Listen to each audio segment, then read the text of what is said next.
मित्रों नमस्कार। बातों बातों में मैं आज आपका बहुत स्वागत करता हूँ।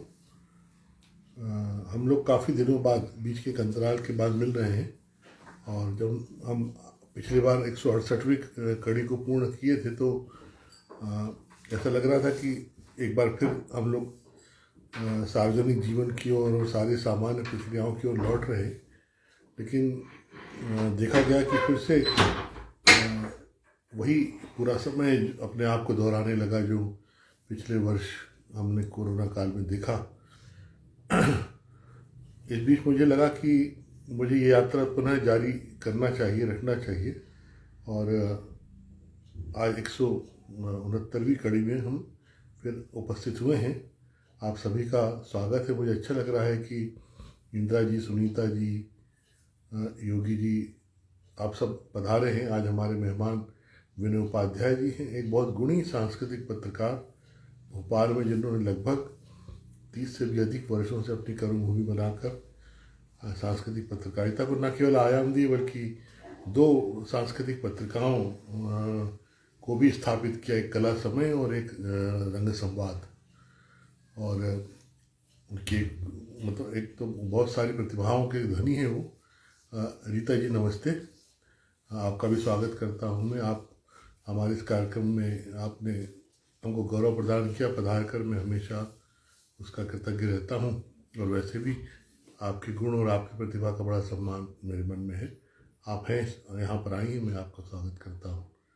विनय उपाध्याय जी हमारे आज के मेहमान हैं, जो रीता जी आपको शायद याद होगा कि आपके बहुत सारे भोपाल के कार्यक्रम में उन्होंने कंपेयरिंग भी किया है।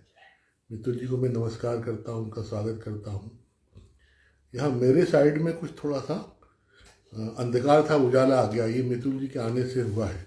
जैसे मितुल जी ज्वाइन हुई है तो ये लाइट चली गई थी, फिर आ गई। तो अब मैं इसमें थोड़ा ठीक ठाक दिख रहा हूँ, ऐसा मुझे लगता है। और सबका आना अच्छा लग रहा है। थोड़ी देर में विनय उपाध्याय जी भी आते होंगे और हम उनसे बातचीत का एक सिलसिला आरंभ करेंगे। विनय भाई के साथ संवाद इसलिए बड़ा दिलचस्प होगा। सुदेशना मिश्रा जी का भी मैं स्वागत करता हूँ। विनय उपाध्याय जी के साथ संवाद इसलिए भी दिलचस्प रहेगा कि बहुत सारी प्रतिभाओं की वो धनी है और कितने सारे आयामों में हम लोग बात कर सकते हैं। शायद हम लोग बहुत मुश्किलों में मिल पाते हैं, लेकिन जब भी मिलते हैं तो एक दूसरे से मिलकर बड़ा अच्छा लगता है। विनय भैया आप आ गए हैं, मैं थोड़ा सा आपके बारे में अपनी बात पूरी कर ले रहा हूँ। तो विनय उपाध्याय से मिलकर बड़ा हमेशा अच्छा लगता रहा। और ये एक संयोग है कि एक शहर में रहते हुए उनके पास अपने अव्यस्तताएँ इतनी हैं, इधर मेरी अपनी भी कुछ काम वाम लगे होते, तो जब भी मिलते हैं तो एक दूसरे से बहुत आनंदित होते हैं। और इस बातचीत के लिए शायद मैं उनसे अनेक बार कहता रहा, अनेक बार वो बचते रहे। फिर कल जब ये दोबारा इसकी शुरुआत हुई तो उनके पास कोई चारा नहीं था बचने के लिए। तो अब मैं उनको जोड़ ले रहा हूँ और हम उनके साथ ही बातचीत को आगे बढ़ाते हैं। तो आप दोनों का आनंद आएगा, आप सभी को मतलब। नहीं तो आप मुझी को कब तक सहन करेंगे मेरे भैया के बदले।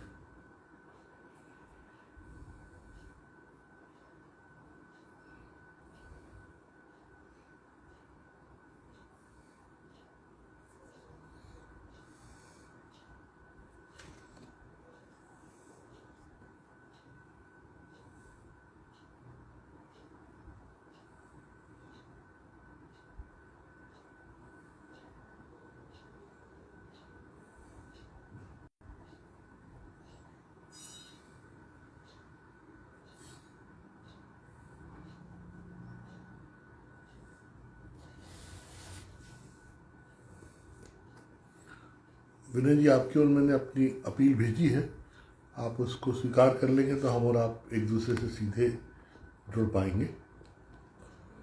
इस समय हम लोग की बातचीत का हिस्सा मित्र प्रदीप जी हैं बम्बई से, रीता देव जी हैं दिल्ली से, और भी बहुत सारे हमारे मेहमान आते जा रहे हैं। आपके जुड़ने से और जुड़ जाएंगे। मुझे तो लग रहा था कि इतने दिनों बाद शायद यहाँ का रास्ता बहुत सारे मित्र भूल गए होंगे, लेकिन ऐसा हुआ नहीं।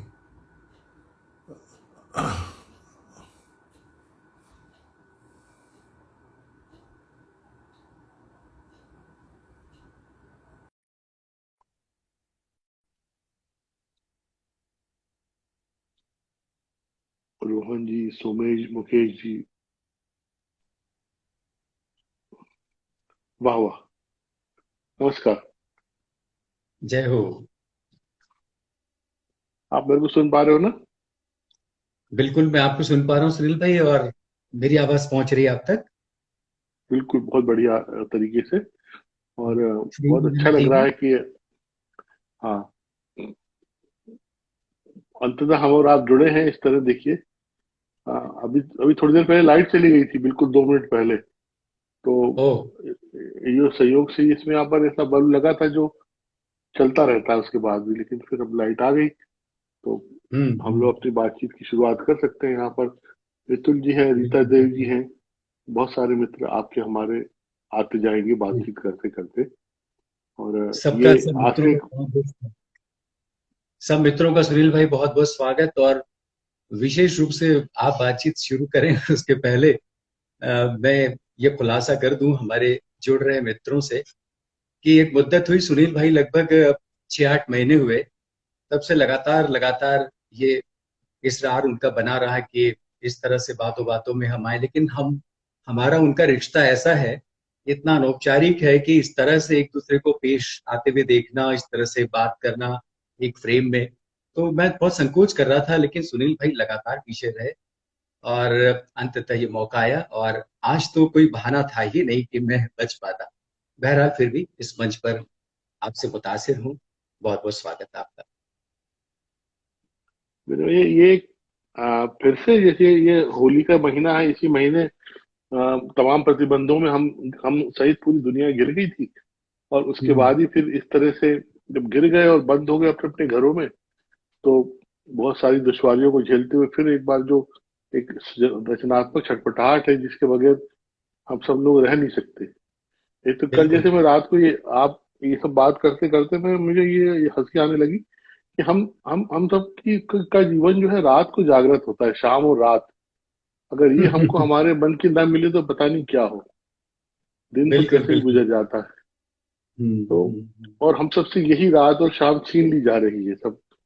और हम सुनने सुनाने वालों से भी, कलाकारों से भी, सबसे। तो जी। ये एक बड़ा परेशान करता है। और ये दोबारा से फिर से ये, यद्यपि मैं इस बार ये कहता हूँ कि संख्या बढ़ रही है, सब है, एक हिम्मत फिर भी लगती है कि हमारे पास कम से कम एक वैक्सीन के रूप में एक शस्त्र है, या समझदारी के रूप में लगातार एक मास्क वाली जो अपील है कि आप हम्म। मास्क लगाए रहो। तो कम से कम अगर दो के बीच एक लगाया रहेगा तो एक तो बचा रहेगा। ये एक बात आती बिल्कुल है। तो बिल्कुल। इन सब के बीच आपके मन में क्या आ रहा है, ये जो पूरा वातावरण है, और ये इससे फिर से जो क्रिएटिविटी पे क्या प्रभाव पड़ने वाला है, क्या लगता है? देखिए सुनील भाई, ये तो तय है कि हालात सबके सामने है, और वो हालात ऐसे हैं कि अब कोई भी पहलू ऐसा नहीं है कि जिससे हम वाकिफ नहीं है। सब कुछ बिल्कुल जी। खुली किताब की तरह हो चुका है। कई तरह से हमने अपने वक्त को, अपने जीवन को, प्रकृति को और अपनी रचनात्मकता को हमने कई तरह से, कई कोटियों में देखा, परखा। और उसके बाद फिर ये लगा कि यूं तो दुश्वारियों के बहुत सारे दौर पहले भी इंसानी दुनिया में आते रहे, जाते रहे, बहुत सारी। लेकिन ये जो हालात इस वक्त घिर आए हैं हम सबके आसपास, उसके साथ इतना संशय है, इतना भय है, इतनी प्रश्नाकुलता उसके आसपास घेर आई है कि कोई भी कदम आगे बढ़ाने में 10 बार आपको सोचना पड़ता है। तो जो हम्म। भय मानस में जो बन जाता है, जो मस्तिष्क में घर कर जाता है और मन के भरोसे को खोता जाता है, वहां पर तमाम विकल्प होने के बावजूद भी हम सब लोग कहीं ना कहीं आशंकाओं से ग्रस्त रहते हैं। बहुत सारे ढाढ़स बंधाने वाली चीजें होती हैं।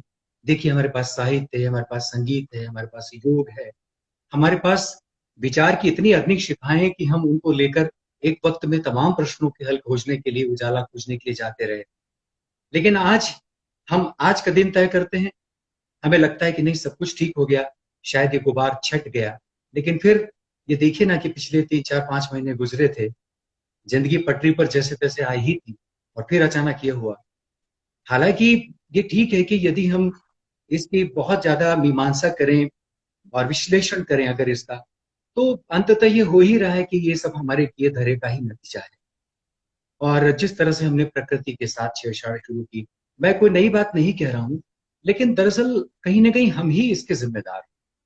और हाँ। दुष्यंत कुमार का शेर यदि मैं सहारा लेते हुए यदि बात को कहूं, तो दुष्यंत कुमार साये में धूप उनकी बहुत ही प्रसिद्ध गजलों की किताब है, और उसमें एक गजल का शेर है कि किससे कहें कि छत की मुंडेरों से गिर पड़े, किससे कहें कि छत की मुंडेरों से गिर पड़े, हमने खुद उड़ाई थी पतंग शौकिया।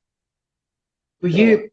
ये चीजें हमारी ही द्वारा जो है रची गई हैं, हमारे द्वारा सारे कृत्य किए गए हैं।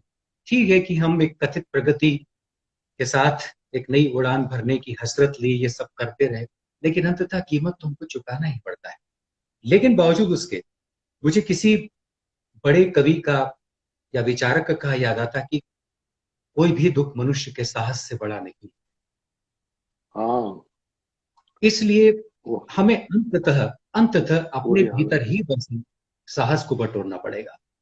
हमें ये उपक्रम करना पड़ेगा कि कहां से इट्टी में आप ईट मिट्टी गारा इकट्ठा करें, और कहां से फिर वापस ईंट का निर्माण। फिर हरवंश राय बच्चन याद आते हैं कि अंततः आपको हम्म। चलना ही है और आगे बढ़ना ही है। बहरहाल मुझे लगता है कि ठीक है, संकट तो सामने आ ही गया है, लेकिन अब उसी में से हमको सहारे भी अपने ढूंढना है, और मन का विश्वास सबसे बड़ा होता है मुझे लगता है। बस मन का विश्वास कायम रखें और फिर देखें कि कैसे आज की रात गलती हुई एक नए विहान की तरफ ढलती है। बहरहाल इधर आज होली की शाम है, कल होली होगी। सबको शुभकामनाएं आपकी ओर से, हमारी ओर से। यहाँ सब जो मित्र लोग आ रहे हैं। बिल्कुल। और तो सुनील भाई, मैं जब कल आप मुझे ये कह रहे थे कि इस तरह से सारे लोगों से कल जुड़ना है और अ, सबसे मिलकर बातें करना है, तो मैं देख रहा था कि क्या ही शुभ मुहूर्त उसके साथ जोड़ा। देखिए, कल आपने तब कहा जब विश्व रंगमंच दिवस हम सब मना रहे थे, तमाम पाबंदियों हाँ। के और निर्देशों के बीच ही सही, लेकिन फिर भी हाँ। Show must go on. और वो कसम, वो जो सौगंध है, उस तर्ज पर आपने भी दरअसल एक ऐसी रचनात्मक भूमिका निभाई, और आपने अंततः उस 27 मार्च को विश्व रंगमंच दिवस को एक सौगात हमारे रंग रसिकों के सामने पेश की। तो मैं ये बहुत दिली तौर पर बहुत ही खुशी महसूस कर रहा था कि विश्व रंगमंच दिवस पर आपने ये न्योता दिया। और बातचीत जिस दिन हो रही उस दिन हम होली के रंग में धीरे धीरे डूब ही रहे हैं। पूनम है आज, और हम सब जानते हैं कि एक भारतीय परंपरा हमारी तमाम पर्वों के आसपास हम सबको वापस एक ऐसे विश्राम में ले जाती है जब हम अपनी जड़ों से एक बार फिर जुड़ते हैं, अपनी उदासियों को पहुंचते हैं, और फिर कहीं ना कहीं एक उत्साह और उमंग की डोर थाम कर फिर जिंदगी में हौसला बटोर कर आगे बढ़ने की कोशिशें करते हैं। तो आज इन तमाम विपरीतताओं के बावजूद कहीं ना कहीं मन में पुरानी यादें, पुरानी होलियां याद आ रही हैं। मैं आज क्या बात। बहुत सारी पारंपरिक होलियां सुन रहा था। ब्रज और मैनपुरी की होलियों को मैंने आज सुना, और बहुत सारी होलियों में जिसमें एक संयोग का लालित्य तो है ही, लेकिन एक बिछोह की विकलता भी उनके साथ जुड़ी हुई है। तो एक आंख में अश्रु, एक आंख में खुशी लेकर किस तरह से होलियां हमारे पूरे जीवन को समारोहित करती हुई दिखाई देती हैं, हर धूप छाई क्षण हमारी उन होली के गीतों में। तो उन्हें भी मैंने महसूस किया, और उनको भी दिन भर मैं सुनता रहा। तो आज जुड़ रहे सभी अग्रजों को मेरा प्रणाम, और मेरे हम उम्रों को नमस्कार, छोटों को आशीष स्नेह, और बहुत सारी रंगमयी शुभकामनाएं कि होली हम सबको अपनी तमाम मलिनताओं को पहुंचते हुए एक बार फिर प्रेम और आत्मीयता की गांठ में बांध ले, और एक पवित्रता की हमारे मन में प्रतिष्ठा करे। यही सब आप लोगों से शुभकामनाएं। रीता देव जी इस कार्यक्रम में शुरू से जुड़ गई हैं। वाह आपने वाह। ऐसे कई अवसर होंगे जब आपने भारत भवन में अनेक कार्यक्रमों में उनकी उनको प्रस्तुत आपने किया होगा उनके गायन के साथ। तो बिल्कुल बिल्कुल, रीता जी को और प्रस्तुत किया है मैंने, जब वो अप्पा जी के साथ आई थी तब भी, और अप्पा जी के न रहने के बाद आई थी तब भी मैंने रीता जी को पुकारा मंच पर। कोई मेरा सौभाग्य जी। मितुल जी हैं, मितुल प्रदीप जी, उन्होंने कल जैसे हमने प्रणाम आपका जब कार्ड डाला तो उन्होंने कहा मैं रहूंगी। तो दीदी उनकी को आती प्रणाम। लाइट आई है। मैंने कहा कि आप बिजली लेकर आ गई, वो बिजली गिरा प्रदीप दी। जी की बेटी है, तो उसके साथ दीप्तमान होना जुड़ा हुआ है। तो ये सब बड़ी रोचक बातें हैं। भाई जी जी आपने भी जो चलते रहने की बात की थी, आप भी खंडवा से चले थे भोपाल की तरफ। अपन जी हम सुनील भाई। आपको हम उसको रिवाइंड करते हैं और खंडवा से ही शुरुआत करते हैं। खंडवा में किस तरह से एक युवा मन, एक कलाकार कैसे एक सांस्कृतिक संगठन से जुड़ता है, एक अभिव्यक्ति की संस्था से जुड़ते हैं, कैसे लिखना जी पढ़ना शुरू होता है, कैसे एक बहुत प्रतिष्ठित कौटुंबिक जो पूरा वातावरण है, भरा पड़ा परिवार, उसमें एक से एक गुणी बहनें, माँ, जी जी पिताजी, चाचा जी, सब, वहां से कुछ जी बात शुरू हो। क्योंकि खंडवा बहुत सारी विभूतियों की नगरी है, और हमेशा बहुत एक हमको लालायित करती है, हमेशा वहां जाने के लिए, वहां रहने के लिए, वहां होने के जी लिए। और वो जी। आप चूंकि वहां से ही हो, वहां जन्मे हो, तो आप उस शहर को कैसे देखते हो, और वहां से यहाँ जी। आना क्या संयोग रहा। सुनील भाई, आ, बात तो आपने वास्तव में एक ऐसी छिड़ी है कि अपने शहर की तरफ लौटना, अपने गांव की तरफ लौटना, तो आप सब जानते हैं कि अपनी जड़ों की तरफ लौटना होता है। थोड़ा सा संशोधन मैं कर दूं कि निश्चित रूप से खंडवा मेरे रग रेशे में बिल्कुल बसा हुआ है, और अभी भी मैं जब जब उसकी स्मृतियों का छोर पकड़ता हूँ तो बहुत सारे तजुर्बे, बहुत सारी यादें, बहुत सारे किरदार मुझे याद आते हैं, बहुत सारे संस्मरण याद आते हैं। लेकिन मैं आपको बता दूं कि मेरा जो जन्म है वो खंडवा के पास कालमुखी गांव में हुआ। कालमुखी गांव, और हाँ, सॉरी। जी, कालमुखी में हुआ, और कालमुखी कावेरी नदी के आस पास बसा हुआ एक छोटा सा गांव है। तो जब मैं अ, खंडवा आने से पहले मैं थोड़ी सी गांव की बात जरूर करूंगा। अ, कालमुखी मेरी जन्मस्थली है, और वो कालमुखी जिसने कि रामनारायण उपाध्याय जैसा एक पद्मश्री साहित्यकार लोक संस्कृति करने दिया।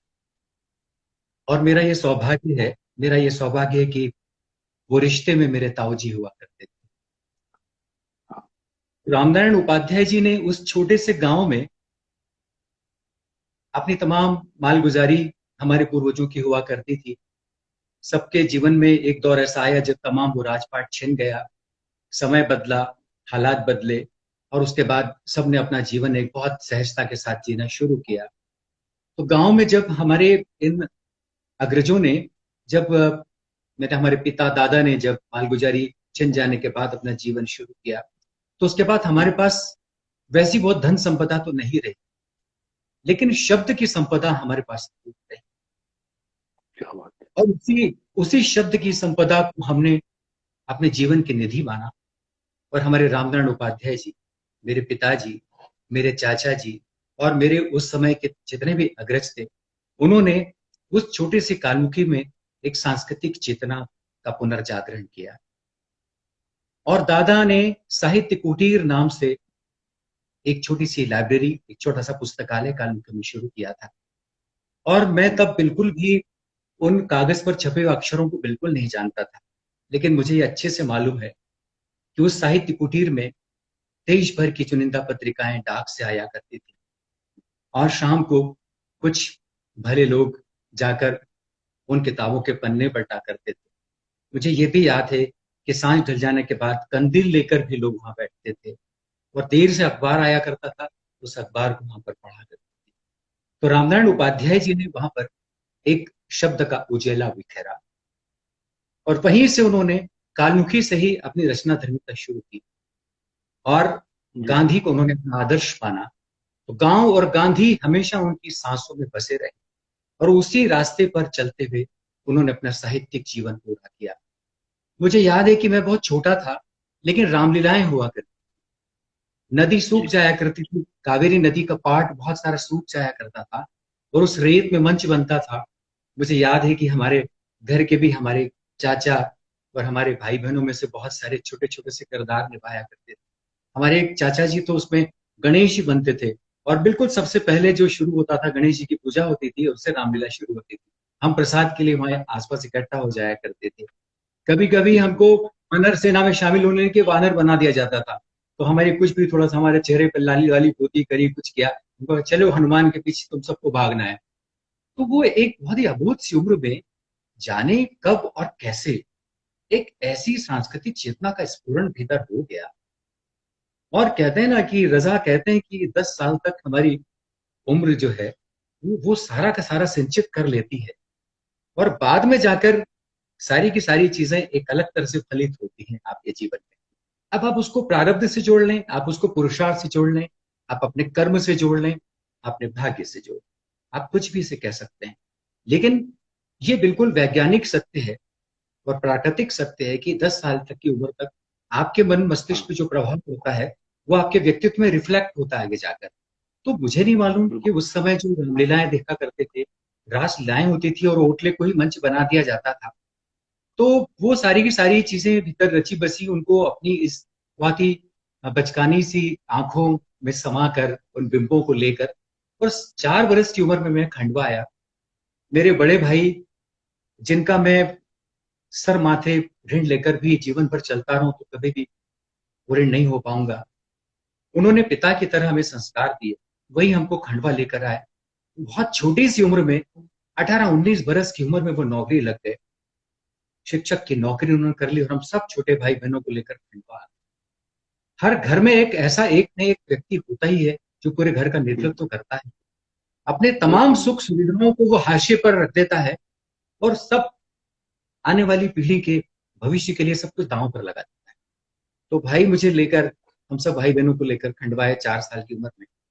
और उस उम्र में भी एक दिन ऐसा आया कि पिताजी उंगली पकड़कर एक ऐसी गली में ले गए, और उस गली में उन्होंने कहा कि बेटा तुमको रास्ते में से एक माला पंख खरीदना है और तुमको उस शौ के ऊपर माला चढ़ानी है। मुझे बड़ा अजीब सा लगा, ये मुझे कहाँ ले जा रहे हैं।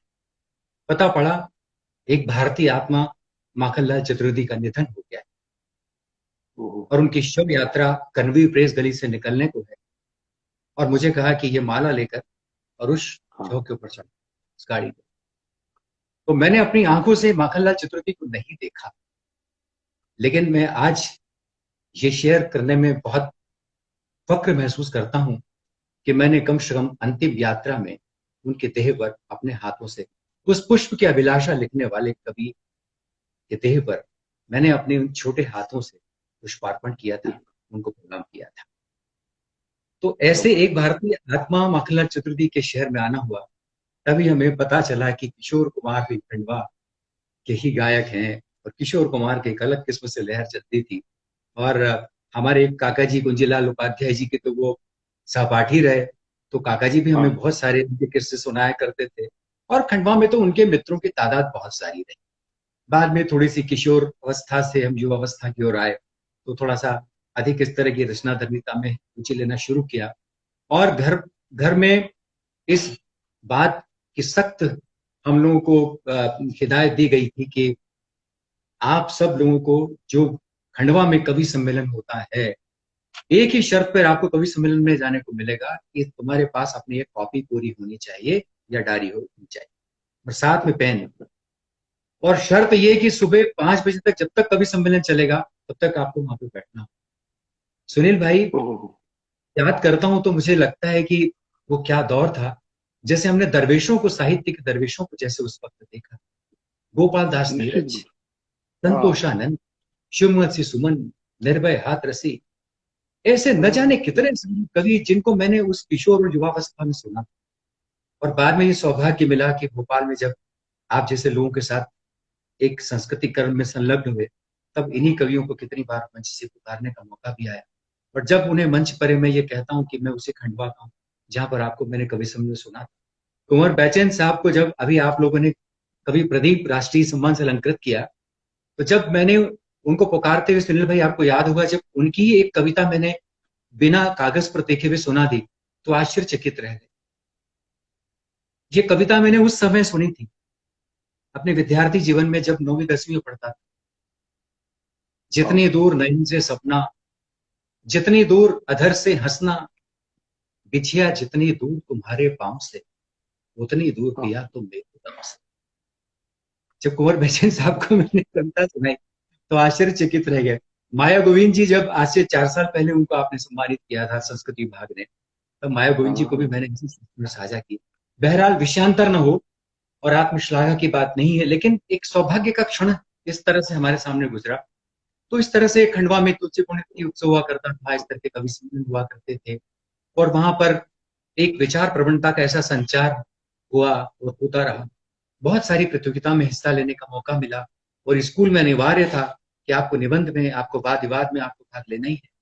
और ये संयोग था कि जब मैं शासकीय बहुउद्देशीय उच्चतर माध्यमिक शाला, जो कि खंडवा जिले की एक सबसे आदर्श शाला मानी जाती थी, जहां पर एडमिशन तभी मिलता था जब 5वीं में आपके 85% से ऊपर आए हो। और उस स्कूल में जब हमारा दाखिला हुआ, तो उस स्कूल में जो है वो इस तरह आए कि तुलसी पुण्यतिथि उत्सव में जिन बच्चों को भाग लेना है वो लोग 2 बजे की छुट्टी जो होती है उसमें सब लोग आ जाएं स्टाफ रूम में। हम भी गए, हमने भी उसमें कहा कि हम भी वाद विवाद में भी भाग लेंगे, हम तो निबंध में भी भाग लेंगे। उन्होंने कहा कि गाते हो? हमने कहा कि जी घर में कुछ भजन वजन गाते हैं, और हमारे घर में तो बिल्कुल आरती कम से कम 1-1.5 घंटे होती है, और आरती होने के बाद हम बहुत देर से भजन गाते हैं, सब लोग मिलकर आए। बोले अच्छा अच्छा अच्छा, तो ये बताओ कि तुमको तुलसीदास का कोई भजन आता है? मुझे याद है वो अजीम खान रुईकर सर थे, वो हमको हिंदी पढ़ाते थे, और उन्होंने फिर हारमोनियम उठाया और मुझे कहा कि किस पट्टी से गाते हो? तो उस समय तो क्या था कि हमारा कंठ ऐसा नहीं था, उससे हमारी आवाज बहुत बड़ी आवाज थी। तो हमने कहा कि काली दो से गाते हैं। अरे अरे वाह, तुमको मालूम है? क्या हमारे भाई साहब हारमोनियम बजाते हैं, हम हारमोनियम के साथ घर में आरती करते हैं। बोले अरे वाह वाह, चलो सुनाओ।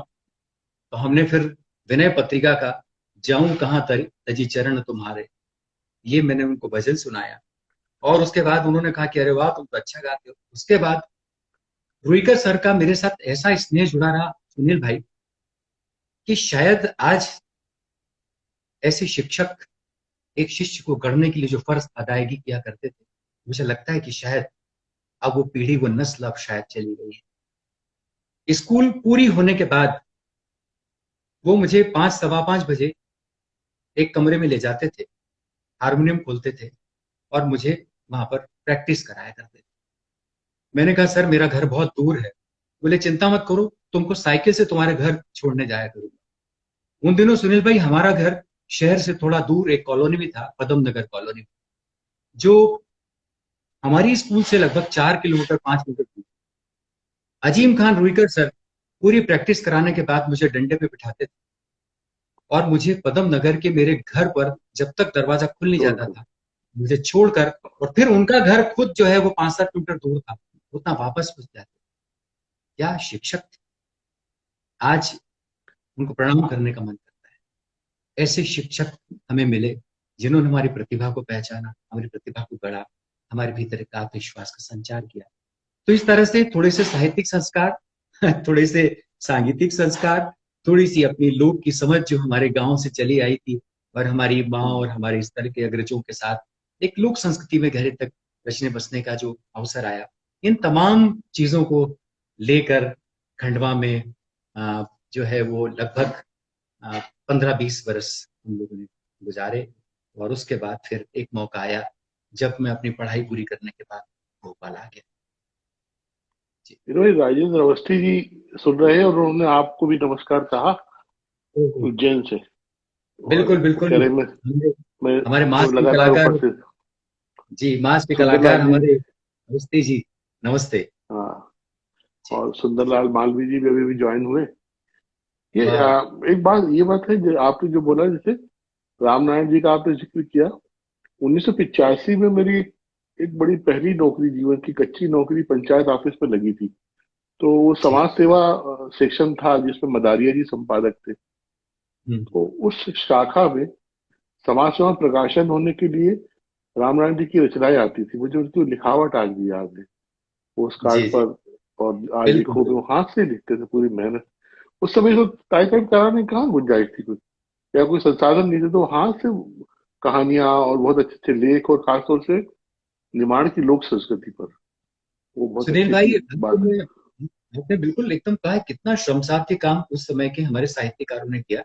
आप कह रहे थे कि वो चिट्ठी हाथ से लिखते थे, बल्कि रचनाएं भी हाथ से लिखकर ही भेजी जाती थी, क्योंकि हाँ बहुत बाद वो में अच्छा, बहुत बाद में वो जो हमारे युवा में टाइपिंग इंस्टीट्यूट खुली और उसके बाद फिर कभी कभी टाइप कराते थे।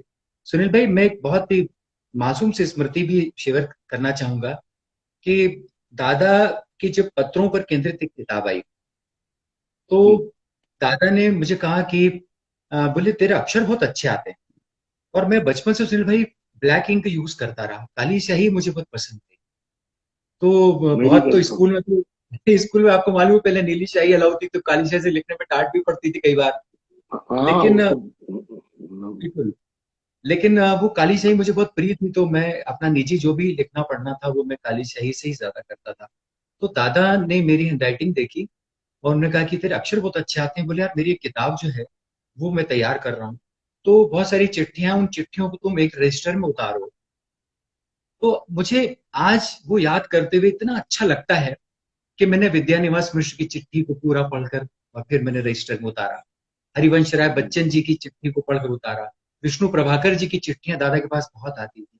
महादेवी वर्मा जी बहुत दादा को प्यार करती थी, उनकी चिट्ठियां मैंने उतारी। तो उस दौर में मैं उन चिट्ठियों को बहुत पढ़ता था, और उन चिट्ठियों को, और मैं लेफ्टी रहा, मैं लेफ्ट हैंड से लिखता रहा, तो मैं बाएं हाथ से लिखता था, तो बहुत जमा जमा के लिखता था। तो मेरी जो है वो कई बार जो है मेरी दोपहर जो है इसके 2-4 घंटे दादा के घर साहित्य कुटीर में खंडवा में ब्राह्मण बोली में बिता करते थे।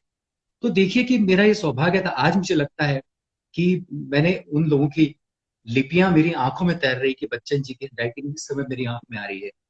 मैं विष्णु प्रभाकर जी की चिट्ठियों को इस समय याद कर रहा हूँ। मुझे शिवमल सिंह सुमन जी की लिपि याद आ रही है। तो देखिए ये कितना सौभाग्य का ये मौका था। अब तो देखिए धीरे धीरे कलम ही छूट रही है हमारी नई पीढ़ी को। हाँ आ, ये तो बात सही है। जी हाथ की लिखावट का की पूरी संस्कृति लगता है चली जाएगी। और जी अभी जो बच्चे जो बड़े हुए हैं, युवा हुए हैं, वे नहीं लिख पाते हिंदी भाषा शब्द अक्षर। कहीं कहीं बहुत सारी गड़बड़ ऐसी दिखाई देती है जो इसको बहुत अच्छे से सुधारने की इच्छा होती है। पर उससे बढ़कर अब ये हो गया है कि मतलब भाषा की शुद्धता से ज्यादा बाकी चीजें आप सही कर रहे हैं कि नहीं उसकी ज्यादा वैल्यू हो गई है। तो लोग उसको नजरअंदाज करते हैं। हम देखते हैं ना बिल्कुल कि जैसे उत्तर हमने पढ़ा था कि उत्तर प्रदेश में अब बड़ी संख्या में बच्चे हिंदी में फेल होते हैं। जैसे मैं बड़ा अब अजीब सा रहा हूँ अयोग्य टाइप का, तो कई क्लासों में हिंदी में तो पास हो ही जाता था, बाकी सब में भले ही मेरे को कुछ ना कुछ दिक्कतें आती है। अब लेकिन हिंदी में जब बच्चे फेल हो रहे हैं तो आप यार सोच समझ सकते हो कि कैसे पूरी ये हिंदी भाषा का लिखने पढ़ने का संस्कार प्रभावित हो रहा है। बिल्कुल बहरहाल बिल्कुल। खंडवा वापस चलते। खंडवा में जिस तरह से एक पूरा एक सांस्कृतिक समाज आपका बना, जी जी मुझे आपसे ही मालूम पड़ा, मित्र बताते हैं कि आप मुकेश के गाने गाया करते थे। उस एक पूरा जो दौर हम सबकी युवा अवस्था का रहा, जब तबला बांगो ये सब बजाते हुए ऑर्केस्ट्रा फिल्मी गानों को याद करना या उस तरह की पेरोडी। जैसे मुझे भी याद है कि मैंने एक पेरोडी उस समय बनाई थी 10वीं 11वीं में जब हम पढ़ते थे, गणेश उत्सव दुर्गा उत्सव वाले उस पे, या कुछ पेरोडी सामने से सुन के याद कर ली रट ली। जी जब जी से मेरी हुई शादी खुशियां मना रहा हूँ, आफत गड़े पड़ी है उसको निभा रहा हूँ, ऐसे कुछ कुछ चीजें। बिल्कुल तो बिल्कुल बिल्कुल। वो एक बड़ा अच्छा दौर होता था। उसमें बहुत सारा कॉन्फिडेंस बनता था स्टेज पर आके अपनी झिझक दूर करके। जी जी बिल्कुल। वो उस समय को थोड़ा सा याद करते। हाँ सुनील भाई, एक्चुअली ये हुआ कि अ, जो हमारे सहपाठी थे या हमारे समकालीन थे, यानी कि स्कूल में जब हम, मैं एक गायक के रूप में जब अपनी स्कूल में जाना गया और शहर में भी धीरे धीरे धीरे पहचाना गया।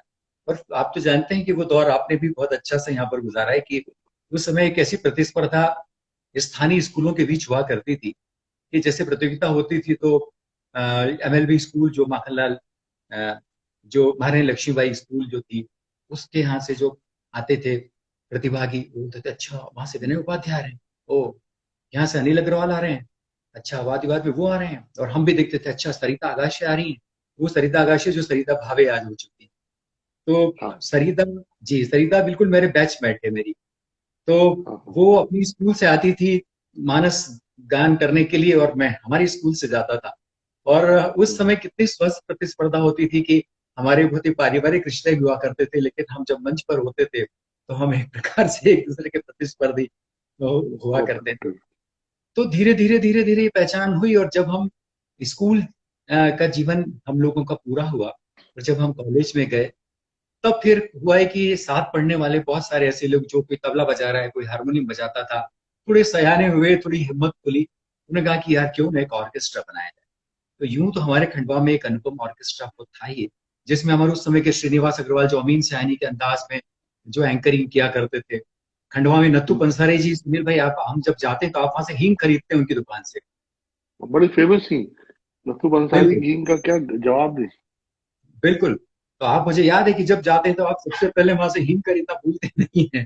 तो वही 5 तोले। तो, हाँ बिल्कुल। उस तो समय वो, 40 रुपए मिलती थी, अब सुना है 200 रुपए तोला हो गई। लेकिन वो आपको हींग, जिस अंदाज में आपको वो हींग की पुड़िया बांध कर और आपके हाथ में देते हैं, हाँ और एक विश्वास आपके साथ कायम करते हैं, और आपके भीतर एक अधिक और कम मूल्य के बीच के फर्क को कम से कम काफूर कर देते हैं वो, और हाँ, उसके बाद उसमें से लौटते हैं, आपको लगता है कि आप वाकई में कोई चीज लेके जा रहे हैं। तो बिल्कुल सही। नत्थू पंसारी जी के जो बड़े बेटे थे श्रीनिवास अग्रवाल, जो अनुपम हाँ ऑर्केस्ट्रा में एंकरिंग किया करते थे, और अमीन सयानी जी से भी उनके बहुत अच्छे रिश्ते थे। और तब आप जानते हैं कि एंकरिंग में अमीन सयानी जी, जो कि बिना का माला लेकर आते थे, तो वो बहुत सारे अनाउंसर्स के आइकॉन हुआ करते थे, आदर्श हुआ करते थे, और वो शैली बहुत सालों तक चलती रही अनाउंसमेंट की। हाँ, आ, वो एक अंदाज ही जी। बन गया था। बिल्कुल बिल्कुल। तो ये क्योंकि बड़ी बात है कि अमीन सैनी जी ने अपने समय में अपने आप को इस तरह से साबित किया। बहरहाल, तो इस तरह से हमारे सारे मित्र लोग बड़े हुए, और ऑर्केस्ट्रा जो हमारे समय में सक्रिय था, उसकी छाप हमारे भीतर, सबके भीतर ऐसी पड़ी कि कहा कि क्यों ना एक ऑर्केस्ट्रा हम लोग ही अपना बनाए। तो हमारे सुनील सकरगाय और सुशील सकरगाय, जो कि पूर्व सांसद कालीचरण सकरगाय जी के बेटे होते हैं, बेटे तो थे। हाँ वो कंगो बांगो बजाते थे, सुशील भैया हमारे तबला बजाते थे, दीपक जोशी हारमोनियम बजाते थे, आशीष दवे हमारी टीम में जो इससे बहुत बड़े बड़े हाँ प्रसिद्ध आरजे इस वक्त हैं, मेरा बहुत अच्छा हाँ दोस्त है, और उसने भी बहुत सारी अपनी कामयाबियां हासिल की हैं। तो आशीष हमारे साथ उस समय ऑर्केस्ट्रा में हुआ करता था। तो ऐसे हमारे बहुत सारे लोग, और हमारा जो अनाउंसर था, वो हमने एक सरदार को चुना, नविंदर सचदेव। वो इस समय दुनिया में अच्छा। नहीं है, बाद में नेशनल इंश्योरेंस में वो काम करने लगे थे। लेकिन एक सरदार एक ऑर्केस्ट्रा का अनाउंसर हो सकता है, उस वक्त ये भी एक बहुत खासियत थी। तो हम सब लोगों ने फिर देखा कि अच्छा, किसकी आवाज किशोर से मैच करती है, किसकी आवाज मोहम्मद रफी से मैच करती है, अच्छा फीमेल वॉइस में किसको करें, अच्छा मधु तिवारी को ले लेते हैं, अच्छा ठीक है मोनोनीता आ सकती है, ठीक है। हमने कहा यार मुकेश कौन होगा। तो हम थोड़े से नोजल इफेक्ट के साथ उस वक्त गाया करते थे। हमने कहा यार एक काम करते हैं, यार ये जो है वो मुकेश, हालांकि विनय उपाध्याय को जो है मुकेश के गाने दिए जाए। तो उस वक्त हमको दो गाने मुकेश के, एक तो आप जानते हैं मेरा नाम जोकर, उस समय बहुत, जब दूसरी बार हाँ फ्लॉप होने के बाद आई थी और फिर एकदम से उसका क्रेज बढ़ा था, उसका बहुत पॉपुलर हुई थी, हाँ। बॉक्स ऑफिस पे उसके बाद उसने झंडे गाड़ दिए। तो बहरहाल, जाने कहाँ गए वो दिन, वो जो है। क्या बात और डुएट था, ओ क्षमा मुझे फूट दे, मैं ना मैं रहूं तू न तू रहे, ये मधु है। तिवारी के साथ डुएट गाया करते थे। मधु तिवारी इस समय ऑस्ट्रेलिया में है, हमारी बहुत हाँ अच्छी हाँ। मित्र, और बस अभी 2 साल पहले आई थी, और आशीष दवे के घर पर हम लोगों ने वो शाम 3-4 घंटे खूब सारे गाने गाए थे। बहरहाल, ओ। तो सुनील भाई, इस तरह से ये था। फिर बाद में मुझे सुरेश वाडकर की आवाज में भी गाने का मौका इन लोगों ने दिया, और एक हाँ ऐसी बहुत ही चैलेंजिंग जो है वो गाना मुझे दिया, सीने में जलन आंखों में तूफान सा क्यों है, शहर यार का लिखा हुआ, इस शहर में हर हाँ। शख्स का क्यों है। तो वो भी था। उसका परेशान था। जगजीत सिंह के एल्बम बहुत पॉपुलर हुए। तो जगजीत सिंह के कहा कि यार ये जगजीत सिंह का कुछ संजीदा वाले कंपोजिशन तो तुम मत गाओ, एक काम करो, वो जो पंजाबी गीत है, ढाई दिन न जवानी नाल जल्दी कुर्ती मलमल दी, बोले यार वो थोड़ा सा फास्ट रिदम का गीत है, उसमें थोड़ी सी अल्हड़ बस्ती भी है, तो हाँ वो वाला गाना भी मैं गाता था। तो ये गाना उस समय इस तरह से मेरे से जुड़ा। लेकिन एक मेरे साथ सुखद संयोग सुनील भाई ये भी जुड़ा कि इसके समानांतर में बकायदा शास्त्रीय संगीत, कंठ संगीत में विशारद की परीक्षा भी मैं देता रहा। तो प्रयाग से हमारे यहाँ वहां पर संबद्ध जो है वो इस तरह की कक्षाएं चलती थी। मैंने वहां से फॉर्म भरा, और मैं कंठ संगीत में मैंने एक समानांतर रूप से इस तरह से पढ़ाई भी की, और मैं विशारद भी हो गया। तो ये बिल्कुल नहीं था कि मुझे आगे जाकर एक बहुत अच्छा सिंगर बनना है या गायकी में ही स्वयं को बहुत ही व्यावसायिक ढंग से ढालना है, ऐसा भी कुछ था नहीं। बस इतना जरूर था कि एक बावरापन जरूर था कि बस गाना है, गाना है। और क्योंकि ईश्वर प्रदत्त होता है कंठ तो, और वो उस वाग्देवी की, महारानी की कृपा ही है कि आपके भीतर सुर आया। और फिर थोड़े से परिवार के संस्कार होते ही माँ मेरी बहुत अच्छे लोकगीत गाती हैं। हजारों की वही तादाद में मेरी माँ को लोकगीत याद हैं। और आज भी सुनील भाई रात को 2 बजे तक लोकगीत गाया करती है। नींद खुलती है और बस माँ गाती रहती है। तो माँ से सुने हुए गीत वाचिक परंपरा कितनी सुदृढ़ होती है आप जानती हैं। तो ये जो शब्द और स्वर की परंपरा से जो स्मृति में सारी चीजें रच बस कर यहाँ तक चली आई, उसने सुर के प्रति बहुत फोकस्ड माइंड रखने के लिए एक अंतर प्रेरणा हमारे भीतर जगाई। और वही कहीं ना कहीं बाद में बिल्कुल मेरे साथ कायम रही। और अब जबकि मेरा गायन छूट गया है और मैं उद्घोषक के रूप में काफी अपने आप को इधर मैंने सक्रिय कर लिया है, तो बहुत सारे लोग मेरी उद्घोषणा को सुनने के बाद ये कहते हैं। परवीज सुल्ताना ने एक प्रेस कॉन्फ्रेंस में कहा था और पंडित शिव कुमार शर्मा जी भी संतूर वादक पिछली बार बुंदेचा बंतु को कहने लगे कि यार ये जो विनय जी अनाउंसमेंट करते हैं, यार निश्चित रूप से ये गायक भी थे। तो उनको नहीं मालूम था, उनको लेकिन फिर बुंदेचा ने कहा, उमाकांत भैया ने कहा कि अरे आपको कैसे पता, ये वाकई में ये गाते भी रहे हैं। परवीज सुल्ताना ने ये कहा मेरा अनाउंसमेंट सुनने के बाद कि क्या सुर लगता है बोले आपका। तो ये कोई उद्घोषणा की तारीफ अलग चीज है। दरअसल उन्होंने जिस चीज हाँ, को पकड़ा वो ये था कि एक अब सुर का संस्कार होता है जी। ये तो और ये तो सुर इस पंडित है ना, तो ये तो जी एक वानगी देख के समझ जाएंगे। मैं वही जी मतलब आपकी बात से फिर वो बात जुड़ जाएगी आगे। आप मैं मेरे मन में जो एक आपकी पहली प्रथम छवि जो है, वो भाई जी ओम प्रकाश चौरसिया जी के जो वृंद समूह है, जी जी जी उसपे जो आपने लगातार जो आप सबने किया, वो तो वो भी कालजयी है। वो बिल्कुल सुनील भाई। उसको आज हम, मैं हाँ बहुत बहुत अच्छा, आपको बहुत बहुत शुक्रिया कि आपने पंडित ओम प्रकाश चौरसिया जी का जिक्र किया। और मैं इतना ऋणी हूँ उनका। और किस तरह से ऋणी हूँ वो अभी आपको खुलासा करता हूँ। लेकिन थोड़ा सा उसके पहले जानना चाहूंगा कि मैं जब भोपाल आया, मेरा भोपाल में मेरी अनुमति जो है 1985-86 के दरमियान गैस कांड हो चुका था। और उसका हाँ जैसे जैसे धीरे धीरे भोपाल की आदमरफ्त शुरू हो रही थी, वापस सब लौट रहे थे जीवन में, शहर चलना शुरू किया था, तब मेरा यहाँ पर आना हुआ। और मेरे बड़े भाई स्वर्गीय, जिनसे आपकी मुलाकात भी 1-2 बार हुई थी, मैं, हाँ हाउसिंग बिल्कुल, कारपोरेशन में उस वे समय हाउस रीजनल। में बहुत, हाँ जी बहुत बड़ी पदवी पे थे और उतने सज्जन और विनम्र दिल था, बिल्कुल। जी, बहुत ऑनेस्ट रहे वो। और वो मैं वही सचिव कह रहा बने, हूँ सेक्रेटरी बने जी। तो मेरे भाई साहब भोपाल में थे और बस उनके रहते ही मैं यहाँ पर आ गया था। लगभग उनके हाँ रहते यहाँ पर 2-3 साल रहा। फिर भाई साहब का प्रमोशन हो गया और भाई साहब का ट्रांसफर हो गया, वो छत्तीसगढ़ चले हाँ गए। लेकिन फिर मैं भोपाल में रह गया और हाँ भोपाल में ही रहना मेरी नियति बन गया। और तब इसी भोपाल में मैं अपने भविष्य के सपने देखने लगा। और तब सच कहूं तो तब भी बहुत दिग्भ्रम की स्थिति थी। ये बिल्कुल तय नहीं था हाँ कि शौक अपनी चीज अपनी जगह है, लेकिन हाँ शौक को पेशा बनाना हम मध्यम वर्गीय लोगों के लिए बहुत आसान नहीं है। क्योंकि सही, निश्चित रूप से हम सब के लिए कहीं ना कहीं एक अर्थकार्जन, नियमित अर्थकार्जन हम लोग के लिए बहुत जरूरी होता है। और जिस मानसिकता के साथ में हम लोग बड़े होते हैं, उसमें सबसे पहले अपने अस्तित्व का संकट, और उस संकट से उबरना हम सबको सबसे पहले पाठ उसका सिखाया जाता है। लेकिन ये हुआ कि मैं यहाँ आया और यहाँ आकर मैंने आकाशवाणी, चूंकि पहले मैं खंडवा में था तो मेरा इंदौर आकाशवाणी में युवानी में मैं गाया करता था। लेकिन यहाँ आया तो फिर मैंने यहाँ पर ऑडिशन दिया, तो मैं युवानी में मैं फिर यहाँ पर उद्घोषक हो गया, कॉम्पेयर हो गया। तो युवा कॉम्पेयर हुआ। और उसी के चलते फिर मुझे किसी ने सलाह दी कि यार आप जो है यहाँ पर संगीत का ऑडिशन जो है वो भी आप दीजिए। तो फिर मैंने यहाँ पर ऑडिशन दिया। तो मैं पहली बार में बी ग्रेड अप्रूव्ड सिंगर हो गया।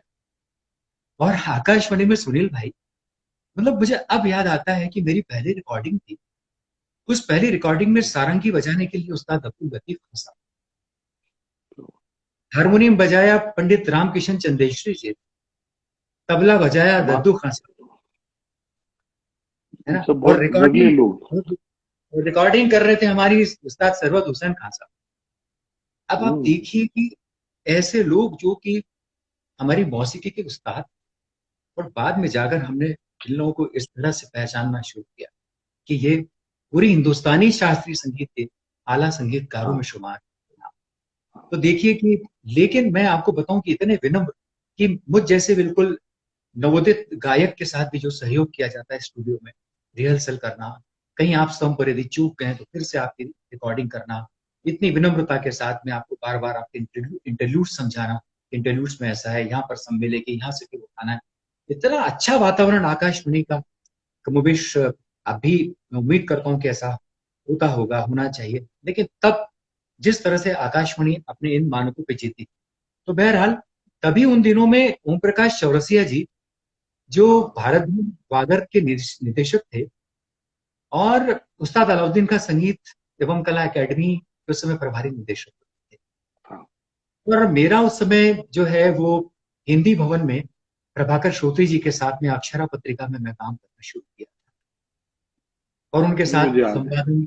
जी, तो उन्होंने मुझे अपने साथ जोड़ लिया था, और तब प्रभाकर श्रोत्री जी के साथ मैंने जो संपादन का काकारा सीखा, मैं आज उस बात को तौलता हूं तो मुझे लगता है कि कितने सारे सबक उन्होंने सिखाए, किस तरह से परिष्कार किया जाता है एक आलेख का, किस तरह से अंडरटोन को पहचाना जाता है, किस तरह से इंट्रो बनाया जाता है, किस तरह से एक अच्छा सा शीर्षक बांधकर उस पूरे के पूरे लेख को एक अलग तरह से एक तस्वीर में जड़ा जाता है।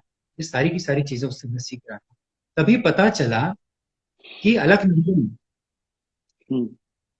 मध्य प्रदेश उर्दू अकादमी के एक प्रस्ताव पर आगरा बाजार करने वाले हैं, और फजल ताबिश जी ने उनको ये प्रस्ताव दिया, और वो प्रस्ताव उनको दिया, और उर्दू एकेडमी उस समय प्रोफेसर कॉलोनी में सुनील भाई संचालित थी। हाँ, और बिल्कुल बिल्कुल। अलकनंदन जी को उस म्यूजिकल प्ले के लिए नजीर अकबराबादी की नज्मों को गाने के लिए गायकों की जरूरत थी। तो उन्होंने एक ऑडिशन आमंत्रित किया, और उसके लिए उन्होंने जिम्मेदारी दी ओम प्रकाश चौरसिया जी को। तो जब ये खबर उड़ते उड़ते आकाशवाणी पहुंची, तो हमने कहा कि ठीक है, हम भी इस ऑडिशन में जाएंगे। और श्रोत्री जी ने फिर मुझे कहा कि अरे चौरसिया जी को हम जानते हैं, चले जाना।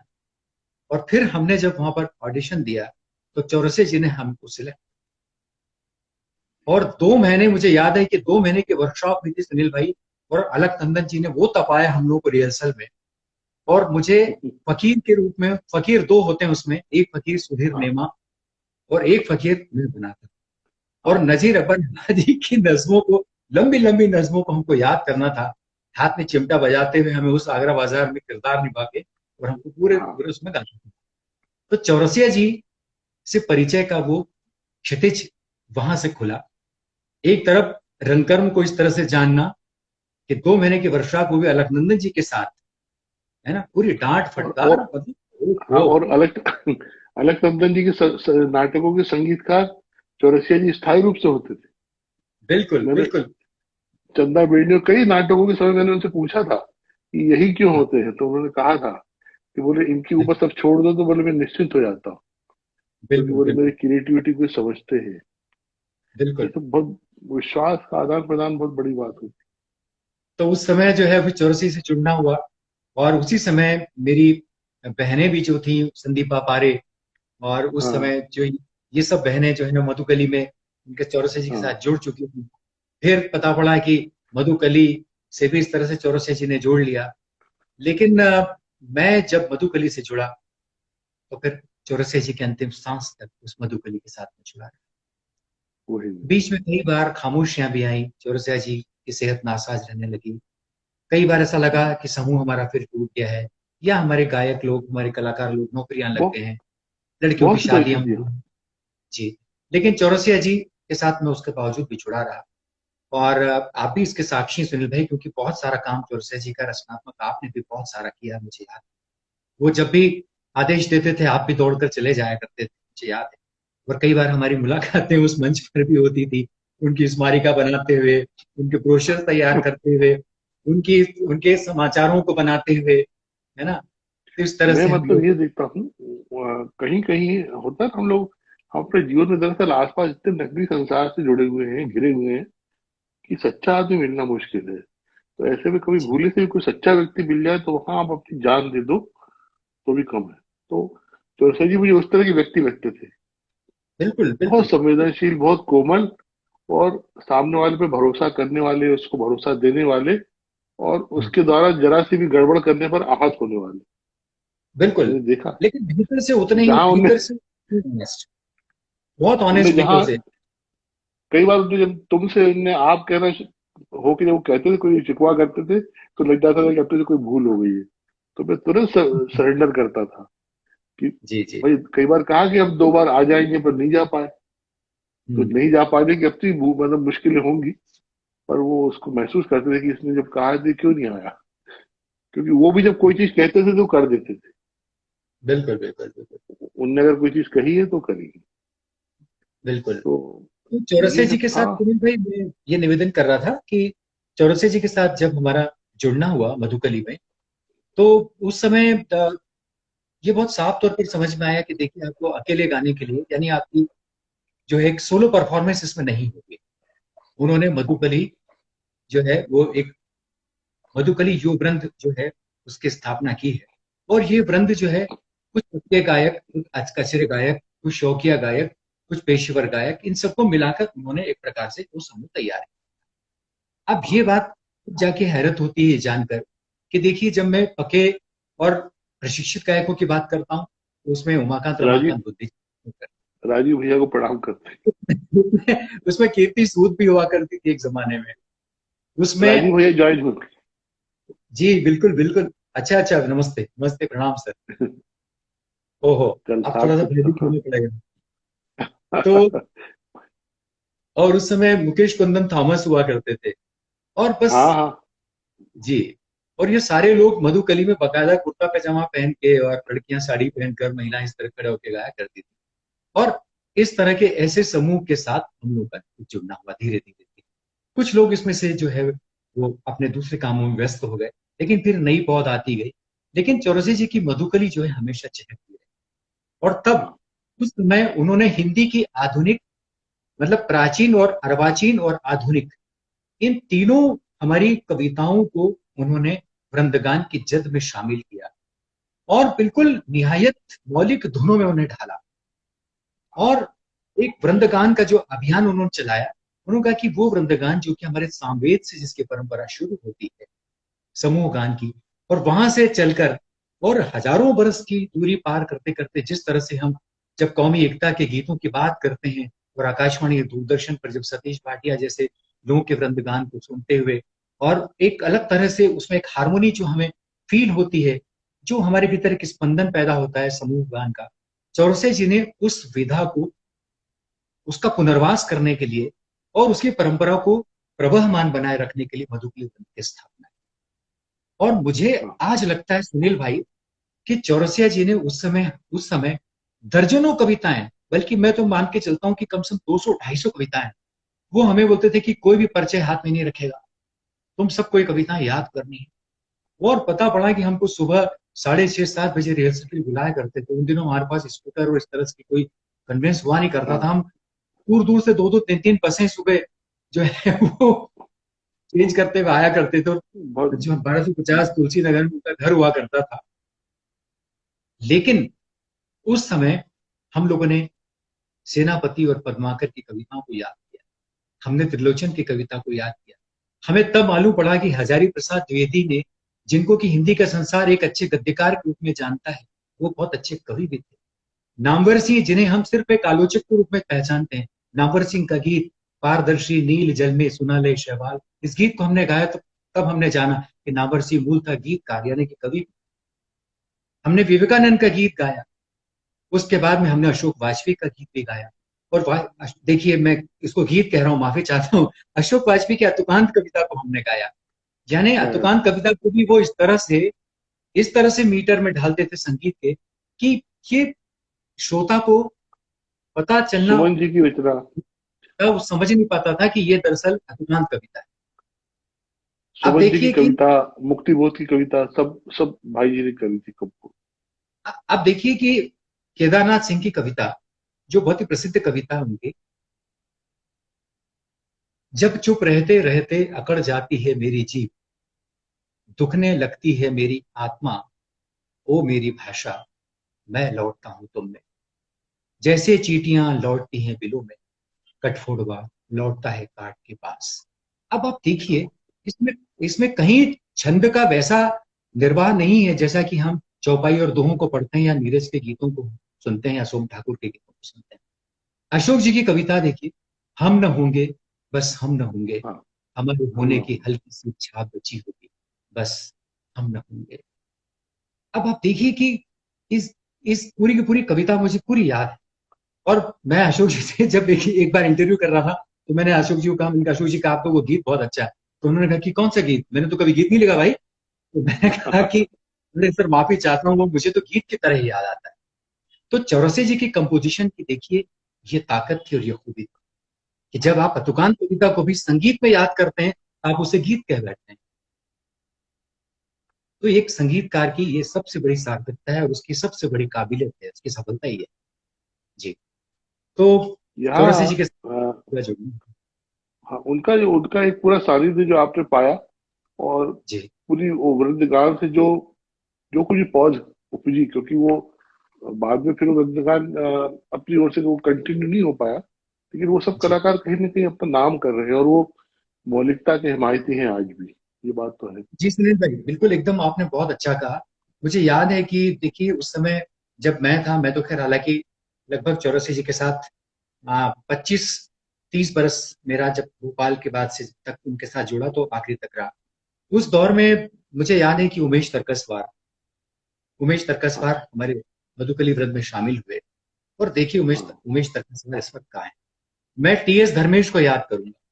धर्मेश उस समय हमारे हाँ, साथ बहुत सारी यात्राओं पर जाया करते थे। कई बार हम बाहर जब टूर पे जाते थे इस तरह के साहित्यिक समारोह में वृंदगान के लिए, हमारे साथ धर्मेश जाया करते थे। रीना सिन्हा, जिन्होंने रेनी वृंद नाम से एक पूरा का पूरा अपना एक युवकों को साथ में लेकर एक पूरा वृंद तैयार किया है। सारे संस्कार उसको चौरसिया जी से मिले वृंदगान।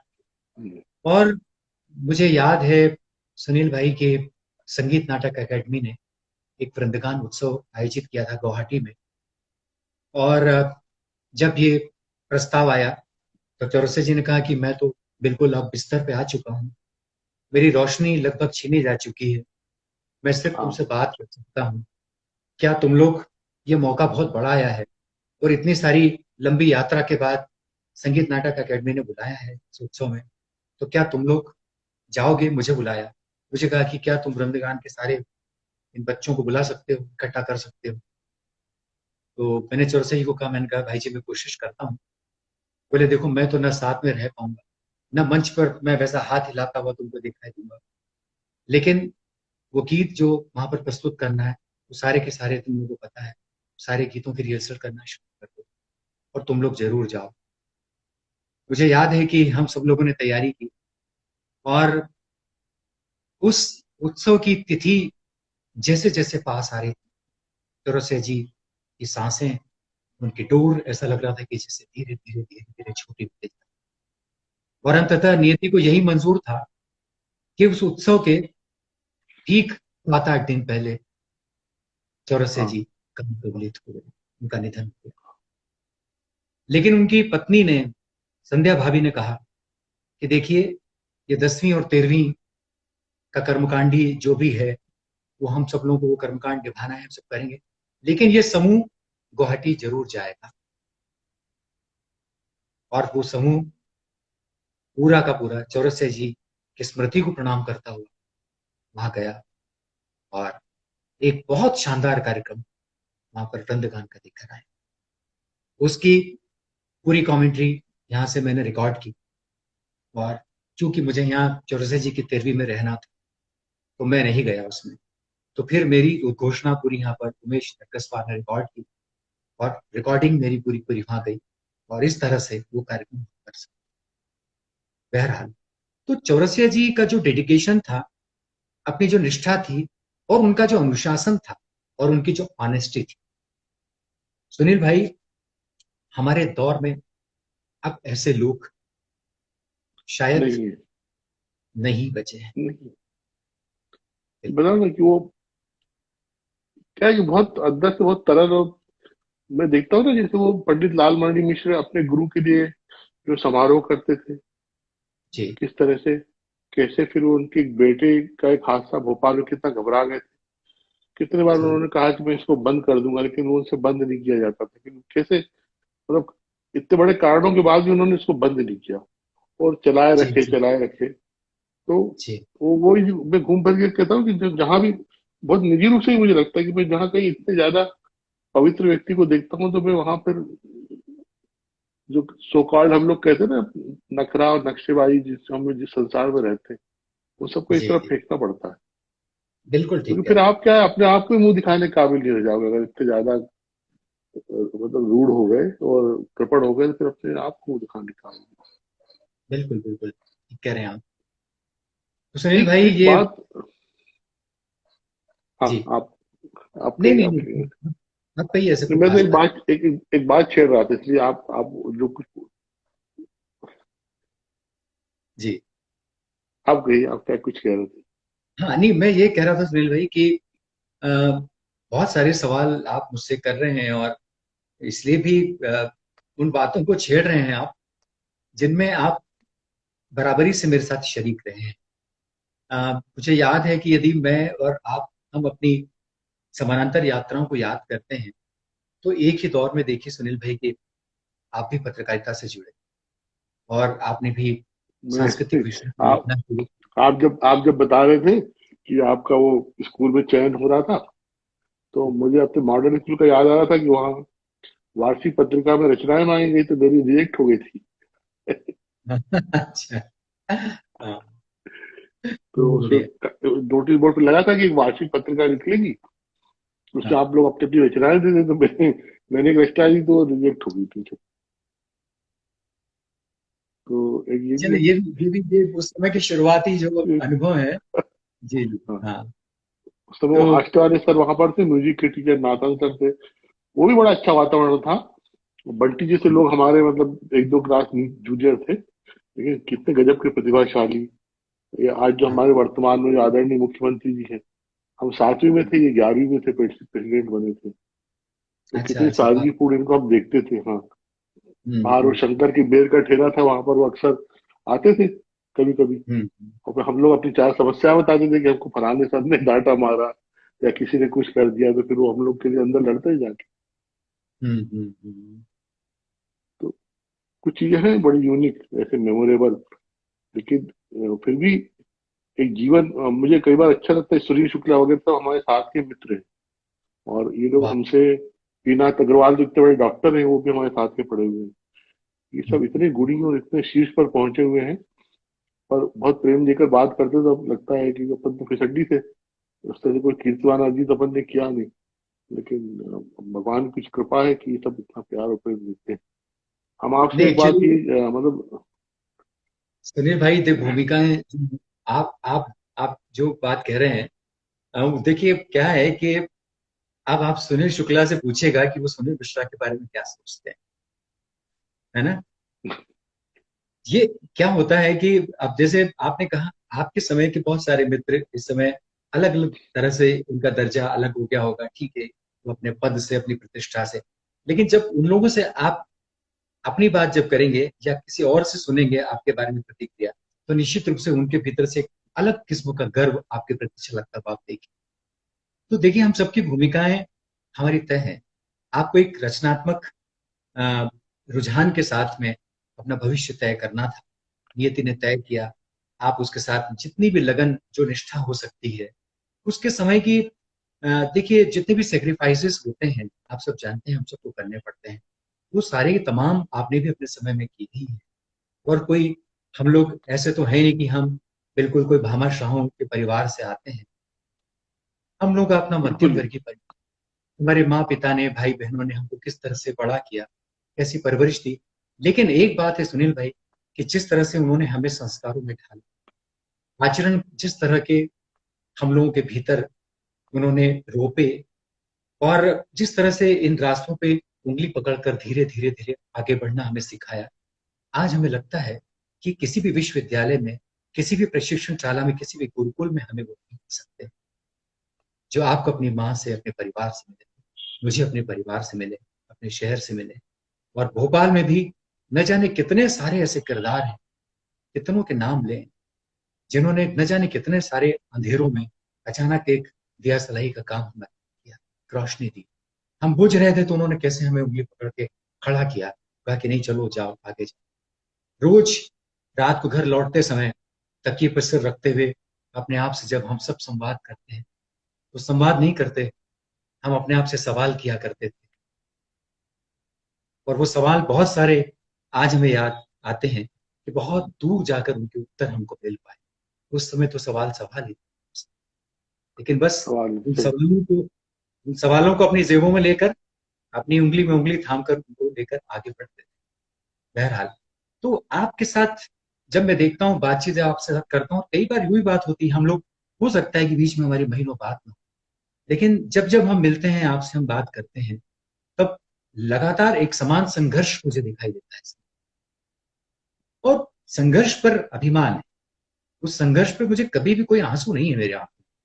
मुझे एकदम उस पर अभिमान होता है कि हाँ, उस संघर्ष के रास्ते पर हम लोग आगे बढ़ते हुए और अपने रास्ते तय करते रहे। बहुत कुछ जीवन में इतनी सारी चीजें घटित होती हैं। मैं जैसे कई बार देखता हूँ कि जैसे माता पिता ने बहुत अच्छी शिक्षा देना चाहा, बहुत अच्छी जगह पे स्कूल पे हमको भेजा भी, लेकिन हमने जी, उनको पढ़ के नहीं दिया। बिल्कुल। तो ये उससे तो नहीं ये पढ़ लिख पाए कि जैसा उनकी उनका स्वप्न था। जी, पर एक बात तो है कि एक पूरी जर्नी जैसे मुझे अब इस यहाँ इधर जो लगभग हम लोग ये तो बंदर और मगरमच्छ की जो पंचतंत्र की कहानी जातक कथा जिसमें वो पीठ पर बैठा इस पार से उस पार जा रहा था, तो हम लोग लगभग तीन चौथाई तो दुनिया पार कर गए। तो जी।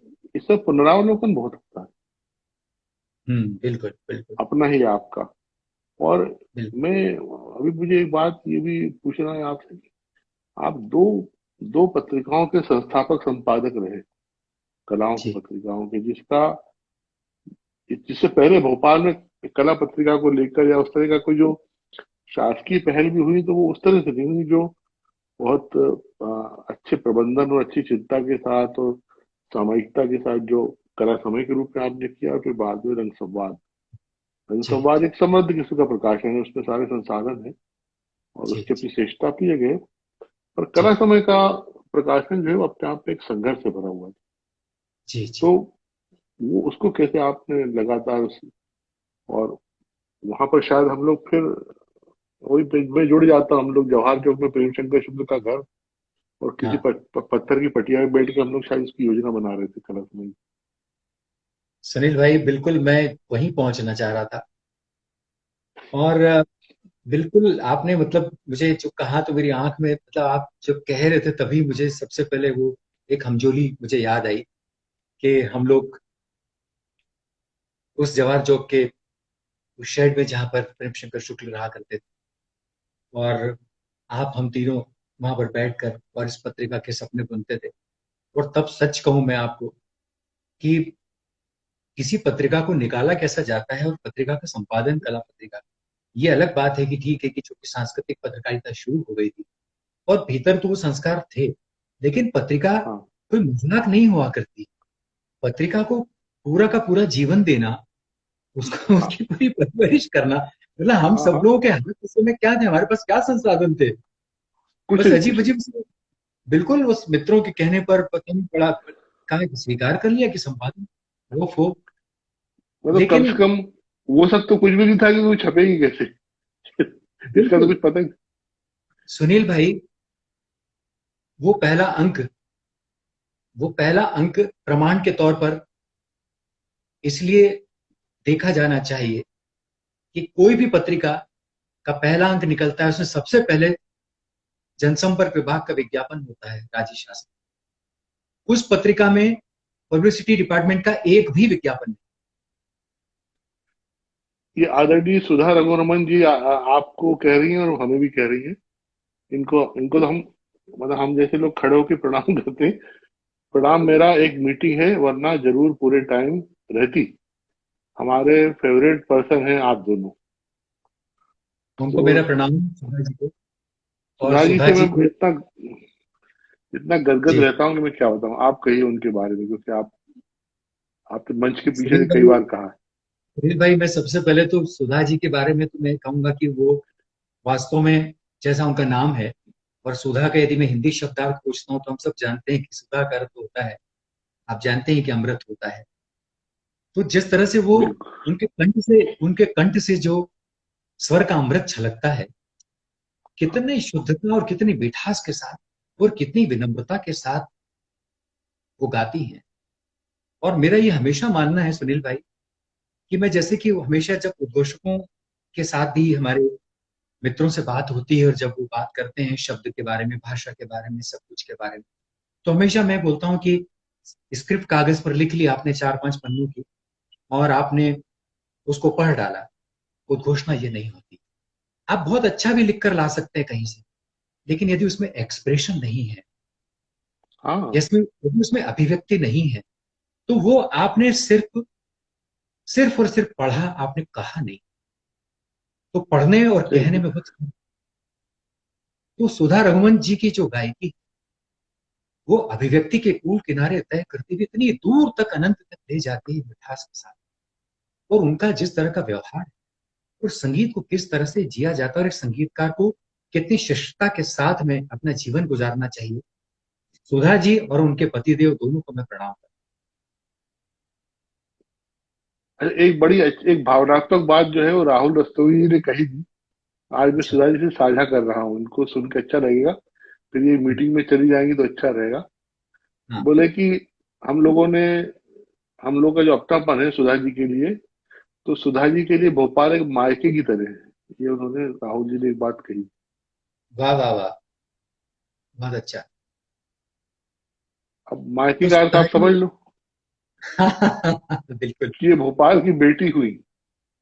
बिल्कुल बिल्कुल, एकदम। और बिल्कुल उसी इसी अपनापे के साथ आती हैं। और मुझे, मेरा सौभाग्य है सुनील भाई, सौभाग्य है मेरा कि मतलब मुझे सुधा जी को मंच पर पुकारने का अवसर मिला। शंकराचार्य की स्मृति में जब लगातार कार्यक्रम होते रहे, तो सुधा जी को हाँ, द हॉल में भी और भारत भवन में, उसका सागर में जब एक अंतर्राष्ट्रीय परिसंवाद हुआ था, हाँ, अद्वैत हाँ। उत्सव नाम से, तब मैं ही था और मुझे शाम को पुकारा हाँ, फिर रवि जनजाति वही। संग्रहालय में। तो दरअसल एक, हम तो अपनी उद्घोषणा का काम कर लेते हैं, एक औपचारिकता है, लेकिन हाँ, नेपथ्य में जो जो तरंगे एक व्यक्तित्व की हम तक पहुंचती हैं दूर पास से, वो एक व्यक्ति को पढ़ने के लिए बहुत मदद करती है। तो सुधा जी को प्रणाम, और ईश्वर से कामना कि उनका हमारा संग साथ लगातार फिर बनता रहे।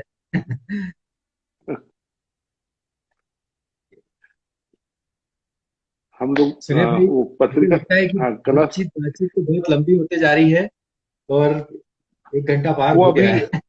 हाँ, वो राजेश भाई साहब कह रहे थे कि वो आप बातचीत का समापन एक गीत से करिए। तो क्या अभी अभी तो पत्रिका को लेकर आपने हाँ। बात पूरी कर दी है क्या आपने? नहीं, पत्रिका को लेकर बस यही था कि उसके बाद मतलब ये कि बिल्कुल अक्ल नहीं थी, और न कोई अनुभव था ऐसा बहुत बड़ा। लेकिन उसके बाद भी चूंकि एक अ, सांस्कृतिक पत्रकारिता के साथ चूंकि जुड़े रहे, और उसके जुड़े रहने के साथ साथ लगातार ये लगता रहा कि बहुत ही तात्कालिकता में, फौरी तौर पर हम लोग अखबार में जो लिखते लिखकर अपनी उस दिन की कर्तव्य की तीसरी हम कर लेते हैं। लेकिन उसके बाद बहुत सारा कुछ ऐसा गंभीर वैचारिक बाकी रह जाता है, जिसको कि मुझे लगता है कि किसी कैनवास पर साझा करना चाहिए। तो क्या ऐसा एक संवाद का पुल कोई पत्रिका बन सकती है? तो इस मंशा के साथ में, इस सपने के आसपास हम लोगों ने, आप जानते हैं कि अपन ने उस पत्रिका का मंगलाचरण किया। और पहला ही अंक जब हमने लोकार्पित किया सुनील भाई, तो शायद आप चश्मदीद होंगे कि रविंद्र भवन का पूरा सभागार खचाखच। हाँ, एक पत्रिका के लोकार्पण समारोह में इतनी बड़ी तादाद में लोग, और राजेश्वर आचार्य जी बनारस से आए थे, पंडित ओंकारनाथ ठाकुर के शिष्य। और राजेश्वर आचार्य जी, हुआ ये था कि ओंकारनाथ ठाकुर जी की जन्म शती पर एक व्याख्यान का आयोजन चौरसिया जी ने किया था। और मुकेश भाई उस समय मुकेश कुंदन थॉमस वहां पर सहायक संचालक हुआ करते थे।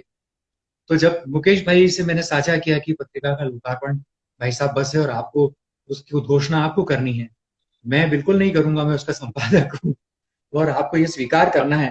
हाथ जोड़ के कहा तो मुकेश भाई भी मतलब छोटे भाई की तरह स्नेह करते रहे। उन्होंने कहा हाँ विनय हाँ, कैसी बात बिल्कुल। कर रहे हो? मैं करूंगा उसका संचालन। बिल्कुल। मुकेश कुंदन थॉमस की आवाज आज भी हमारे पास है। तो मुकेश भाई ने मुझे कहा कि यार तुम राजेश्वर आचार्य जी को बुलाओ। मैंने कहा मेरा तो उतना परिचय नहीं है। अरे बोले लाओ अभी फोन करते हैं। उन्होंने राजेश्वर आचार्य जी को कहा। राजेश्वर आचार्य जी आ गए। डॉक्टर श्रीराम परिहार जी चूंकि वो मेरे साहित्य गुरु भी रहे हैं, उन्होंने मुझे खंडवा में पढ़ाया है, उनका आशीर्वाद मेरे लिए बहुत महत्वपूर्ण मैं मानता हूँ। तो डॉक्टर श्रीराम परिहार और राजेश्वर आचार्य, मैं और हमारी पत्रिका के प्रबंध संपादक हमारे भंवरलाल श्रीवास जी, बस हम लोग हाँ 4 लोग मंच पर थे। न हमारे पास उठने बैठने का कोई बहुत शऊर और साहस था सुनील भाई, न कोई इतना सलीका था। जब कहा कि आपको पत्रिका के स्वागत भाषण देना और उस पर भूमिका कुछ कहनी है, तो मैं मेरे हाथ पांव उस समय कांपने लगे कि मैं क्या बोलूंगा इतनी बड़ी बिरादरी के सामने। तो देखिए उसका छोटा सा कच्चा पक्का अनुभव। लेकिन श्रीराम परिहार जी ने उस दिन भाषण में एक बात कही थी और वो बातचीत उन्होंने जो कहा, मुझे लगता है कि शायद वो मुझे और श्रीवास जी को देखकर ही शायद कही थी। उन्होंने कहा कि आप बड़े बड़े बाजारों में जाएं तो वहां पर आप पर बहुत सारी महंगी महंगी आपको प्लास्टिक की सजी धजी सी गुड़ियाएं आपको शोरूम में रखी मिल सकती है और आप खरीद कर ला सकते हैं। लेकिन अपने हाथ से चिंदे से बनाई हुई एक गुड़िया हम्म, और अपने हाथ से उसके आंख को बनाते हैं, अपने हाथ से जब उसके नाक बनाते हैं, वो हाँ पूरी हाँ, गुड़िया को जब तैयार करते हैं, वो कितनी भी चिंदों की बनी हुई हो, टूटे फूटे, लेकिन उसके बाद भी उस गुड़िया का अपना सौंदर्य है, अपना लालित्य है।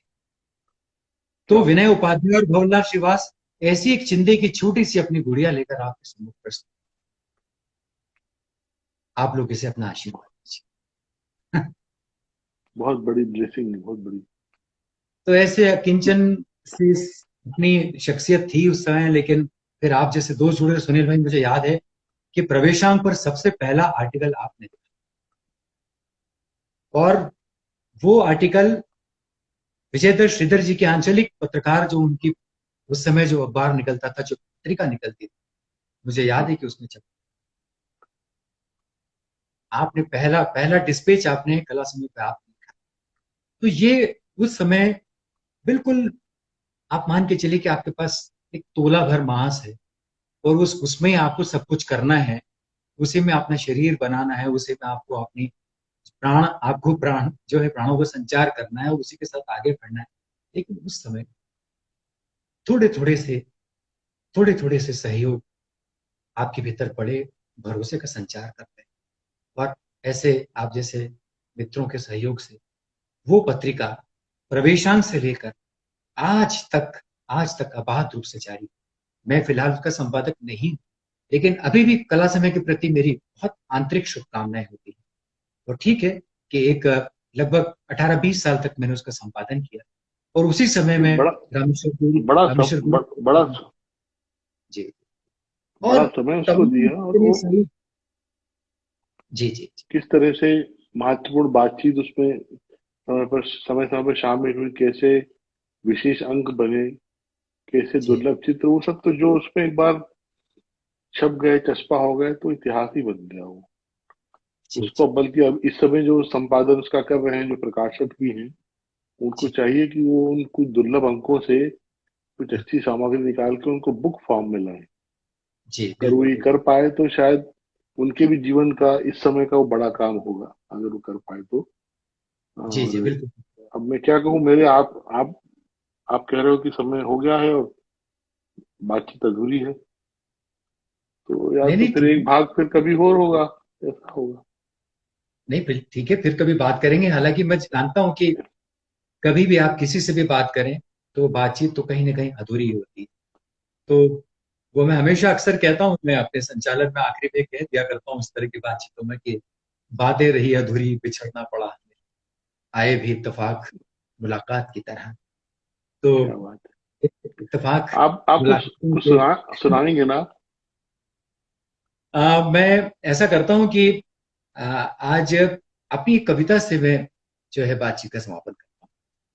हालांकि बहुत सारी, और सुनील भाई, मुझे आपसे भी बात करनी थी, और दरअसल एक बहुत बड़ी मेरे और आपके बीच में एक बहुत ही कॉमन सा जो विषय है, और उस विषय पे मैं सोचता हूँ कि आज मेरे आपके बीच में विमर्श होता, लेकिन मुझे मालूम है कि इस तरह की बातचीत होती है तो हम बहुत सारे यादों में चले जाते हैं और संस्करणों के आसपास ही बातचीत ज्यादातर फोकस हो जाया करती है। मैं सांस्कृतिक पत्रकारिता के मौजूदा दौर पर बातचीत करना चाहता था, और उसमें आप और हम समान रूप से जो है वो इसमें शामिल होने की अपेक्षा के साथ में जो है उस बातचीत को मैं चाहता हूं कि वो बातचीत कभी होगी हमारी आपकी, और उस पर मुझे लगता है कि बहुत गंभीरता से बात होनी चाहिए, क्योंकि बहुत ही परिश्रम के साथ, बहुत मेहनत के साथ आपने उस पूरी की पूरी विधा को आपने भी साधा है। मैं लगातार देखता हूँ कितना मुश्किल होता है सांस्कृतिक विषयों के आसपास रहना, उनके ऊपर सोचना, उनके ऊपर लिखना, और दरअसल ये उन विधाओं और व्यक्तित्वों या उस सृजन के आसपास रच बस कर लिखना होता है जो शताब्दियों की अपनी तपस्या और साधना के बाद किसी साधक में आती है, और एक साधक अपने समय में उस सृजन को संभव करता है। तब हम जैसे लोग उसको कैसा सोचते हैं, कैसी भाषा देते हैं, कैसा महसूस करते हैं और कैसा पाठक तक पहुंचाते हैं, ये बहुत महत्वपूर्ण भूमिका है। जो भी जहां पर जिस भी शहर में इस तरह का संस्कृति कर्म कर रहा है लिखने का, तो निश्चित रूप से उसे अधिक गंभीर और उत्तरदायित्व से भरपूर होने की जरूरत मुझे लगता है। तो बहरहाल इस पर अपन बातचीत करेंगे कभी, मेरा बड़ा मन था। अभी आ, भी अभी भी एक दो लोग ऐसे हैं, मैं आपको उनका परिचय दूंगा और उनकी जी, बातें ही बताऊंगा। मतलब वो इस पूरे लगभग निराशाजनक समय में वो बहुत अच्छा काम कर रहे हैं। जैसे एक अमितेश है, दिल्ली में नाटकों की समीक्षाएं करते हैं। तो जी, वो ये भी तय करते हैं, कोई नाटक देखते थे कि इस पे मैं ना लिखूं तो अच्छा है। अच्छा, अच्छा। मैं बड़ा गर्वित हूँ उस बच्चे पे, और हम्म, इतना गंभीर, इतना सिंसियर है वो। मतलब एक, मैं अपने इस हमारे कार्यक्रम में वो आ चुके हैं। तो अच्छा, अच्छा। मुझे वो बात बहुत अच्छी लगी कि बोले कि मैं असल में जो मैं लिखता हूँ वो इनको पसंद नहीं आता, हम्म, और मैं अपने आप से अन्याय नहीं कर सकता था। बिल्कुल, बिल्कुल।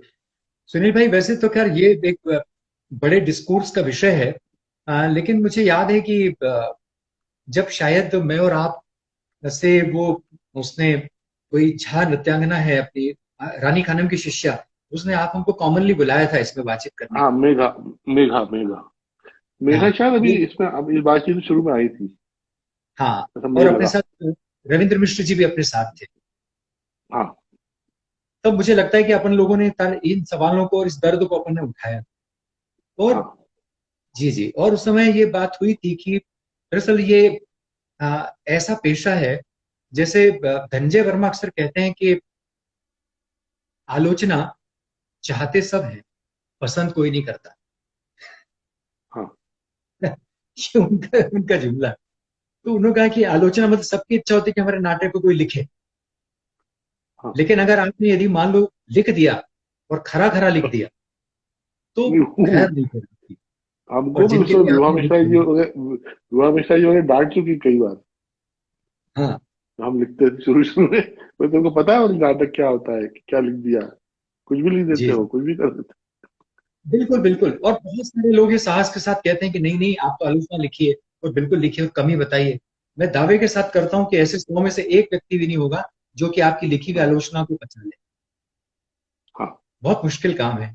तो वो बहरहाल, लेकिन फिर भी आ, उसके बावजूद भी, लेकिन फिर भी हम लोग आखिर ये काम करते करते यहाँ तक आ गए हैं, तो न जाने कितने लोगों के हम लोग जो हैं वो रोष के शिकार भी हुए हैं, ये मैं जानता हूँ अच्छे से। हाँ, तो हाँ। नहीं, इस जी, समय, जी, इस समय तो अब जैसे कई बार भूमिकाएं बदल जाती हैं। आप, बहुत से लोगों को पता ही नहीं होता कि आप कहाँ कहाँ से होके गुजर गए। तो कुछ लोग डांट वाट भी देते हैं, तो अपन डांट भी खा लेते हैं, बिल्कुल, इसका ही बिल्कुल, मजा है। तो बिल्कुल। ठीक है, आपकी कविता।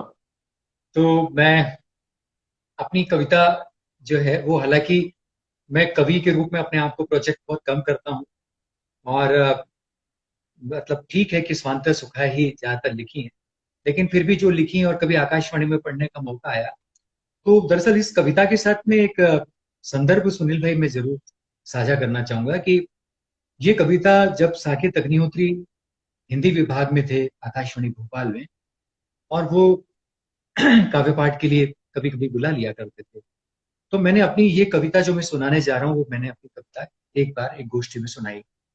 वो कविता उनके पास रिकॉर्ड थी। एक मौका ऐसा आया जब कुछ प्रविष्टियां उनको आकाशवाणी महानिदेशालय दिल्ली भेजनी थी। तो साकेत जी को कविता इतनी पसंद आई थी कि उन्होंने ये इसकी प्रविष्टि वहां पर भेज दी।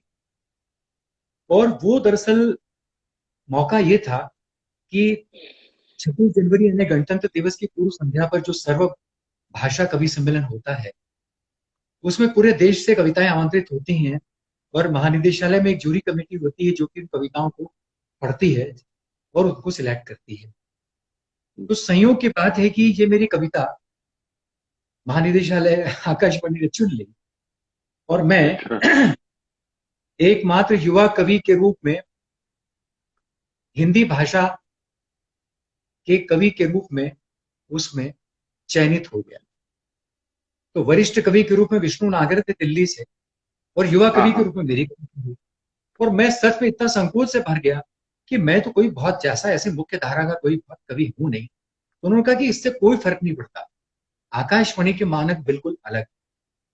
ये जो साहित्य का संसार जो दूसरा आपको दिखाई देता है, जिसमें तमाम किस्म की खानाबंदियां होती हैं, तमाम किस्म के प्रमाण पत्र शेयरों में बांटे जाते हैं बड़े और छोटे कवि के रूप में, और इनकी पत्रिकाएं भी तयशुदा ढंग से बड़ा छोटा और मझोला कवि निर्धारित करती रहती है। दरअसल आकाशवाणी के मानक बिल्कुल अलग। ये कविता वहां पर चयनित हुई और तुमको बनारस में इसके लाइव रिकॉर्डिंग के लिए जाना है। ओहो, तो क्या बनारस बात। में गए और 12 भाषाओं में इसका अनुवाद हुआ था। और 25 जनवरी की शाम को जो सर्व भाषा कवि सम्मेलन प्रसारित होता है आकाशवाणी के सभी केंद्रों से, उससे मेरी ये कविता प्रसारित हुई थी। बहुत सुंदर, बहुत सुंदर। कविता का शीर्षक है डायरी। जी। फिर संभाल कर रख दी है मैंने सुंदर जल्द वाली डायरी, शायद काम आ सके किसी दिन। फिर संभाल कर रख दी है मैंने सुंदर जल्द वाली डायरी, शायद काम आ सके किसी दिन। जैसे ये पुरानी डायरी जिसके क्षत विक्षत कुछ कुछ जर्द हो चुके पन्नों पर एक दिन उकेर दी थी मैंने जिंदगी की धूप छाई इबारतें। डायरी के इन्हीं पन्नों पर लिखते लिखते एक दिन हार गई थी कलम और छोड़ दी थी मैंने खाली जगह। कागज के इस मौन में भी अक्सर पढ़ लेता हूं कुछ कविताएं, भले ही चिंदियों की नियति से गुजर रहे हो पुरानी डायरी के पन्ने। भले ही चिंदियों की नियति से गुजर रहे हो पुरानी डायरी के पन्ने, पर नई डायरी के सामने अब भी उजले हैं पुराने हस्ताक्षर। अब भी क्या बात। राम जय। जय हो सुनील भाई। रेणु खंतवाल जी ने भी यहाँ पर समीक्षा के पक्ष पे कोई बात की। उनका मैं परिचय इस तरह देता हूँ कि आहा जिंदगी में जिन दिनों यशवंत व्यास जी संपादक थे और हम साक्षात्कार लिखा करते थे, तो अक्सर स्वीकृति का पत्र रेणु खंतवाल की ओर से आता था। अच्छा। और बाद में ये उस पत्रिका में नहीं है, अब कहीं चली गई। तो ये नाम मुझे याद रह गया। फिर मैंने इनको ढूंढ के फेसबुक से मैंने बताया कि मैं वो लेखक हूँ जिसके पास आपके तमाम पत्र स्वीकृति के आते थे, और कहाँ हो। तो फिर उन्होंने बताया कि ये दिल्ली आगरा में कहीं पत्रकारिता कर रही है।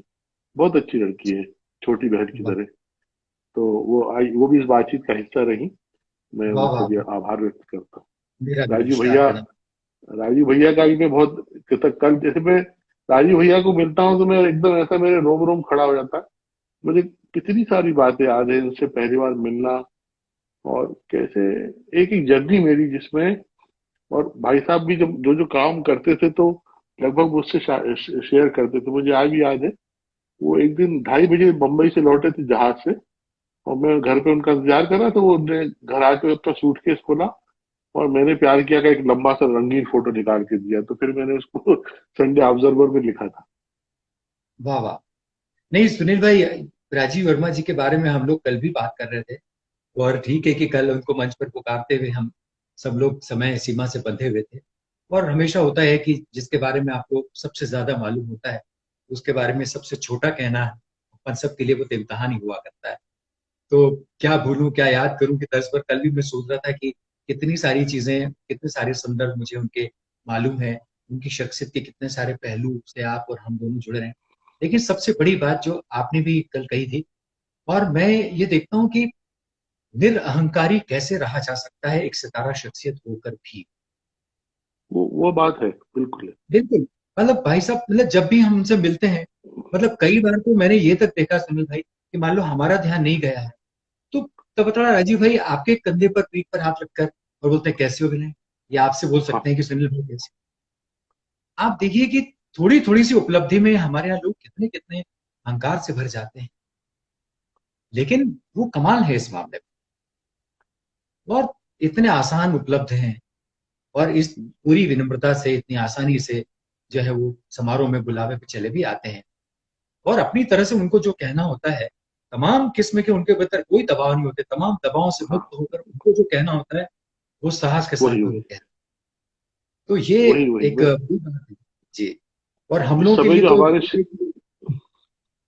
जी। इस समय जो हमारे शहर के जो वरिष्ठ रंगकर्मी हैं, जो लगभग उनके आसपास उम्र में पहुंच गए हैं, मैं सबसे बल्कि कहना चाहूंगा कि दरअसल आपको भाई साहब की तरह सिग्नेचर वर्क करना चाहिए और शहर को जरा सा कुछ अच्छी सौगातें दो। हमारे यहाँ बिल्कुल थोड़ा सा वरिष्ठ स्तर पे बहुत अच्छा काम नहीं हो रहा।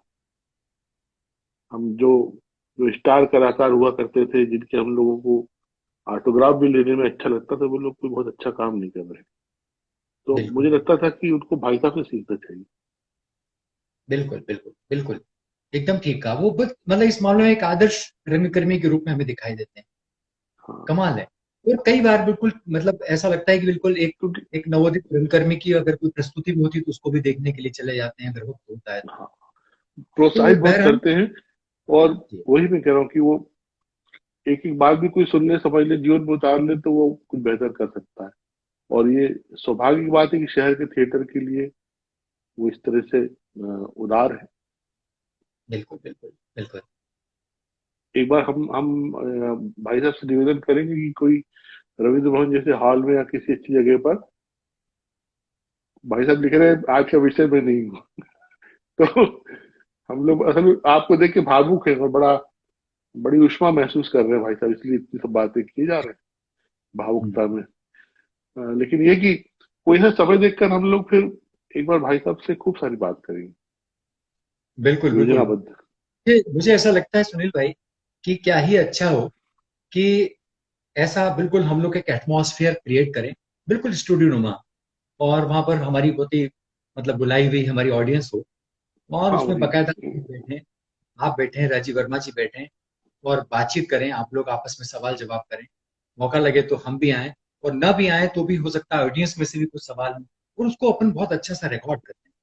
उसमें तमाम वो सारे के सारे हम लोग उस समय की, उनकी मुंबई के समय का आ, उस समय का जो अनुभव उनके साथ में जुड़ा हुआ है, और कितनी सारी बातें होंगी कि अगर हम एक एक किरदार को याद करें, अगर वहां के पूरी माया नगरी के, तो हो सकता है कि राजीव जी के साथ गुजारे हुए लम्हों में बहुत सारी चीजें ऐसी हो जो शायद किसी को पता ना हो। तो हाँ, हाँ, तो बिल्कुल। इस तरह और का जो करते हैं। कोई तो कोई राजीव जी उपक्रम ने कर। तो भाई साहब ने अभी ये कहा है कि आज का विषय में नहीं हूं, लेकिन देखिए ऐसा है कि राजीव जी, विषय तो हम लोगों ने भी तय नहीं किया था कि क्या विषय होगा। तो हमारे बातचीत के दौरान अचानक जो जो किरदार बीच में आते गए, जो जो लम्हे बीच में आते गए, घटनाएं बीच में आती रही, उसके आसपास हम लोगों ने खुल के बात की, और कोई बहुत तयशुदा ढंग से हमारी ये बातचीत नहीं थी।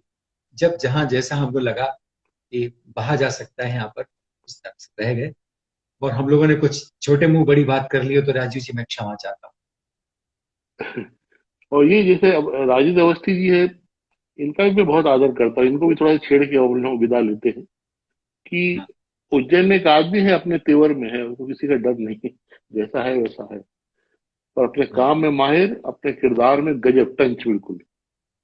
बिल्कुल बिल्कुल मतलब बिल्कुल। जो जो जो उनकी अभिव्यक्ति की जो क्लासिकी है, मैं उसका बड़ा मतलब गर्व करता हूँ। मैं मानता हूँ कि, और निश्चित रूप से हर आदमी को अपने स्वभाव में रहना चाहिए, उससे जरा भी बदलना नहीं चाहिए, और अपने काम को इसी तरह चमका के रखना चाहिए कि लोग, यदि चार लोगों के भाग्य में वो होगा, या चार लोगों की में इतनी समझ होगी कि हमें इनसे कुछ सीखना चाहिए, तो खुद आगे सीख लेगा। नहीं सीखे तो हम्म, वो जाने, उसका काम जाने, हम्म, है ना। बिल्कुल बिल्कुल। पर हम तो श्रेष्ठ हैं, हम एक सिग्नेचर हैं अपने आप।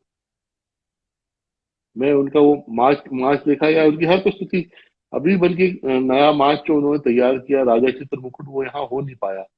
आज के दिन हो हम्म, रहा होता, अगर ये नहीं होता ना लॉकडाउन, तो आज हाँ हाँ, 3 बजे चित्र मुकुट शेड्यूल था।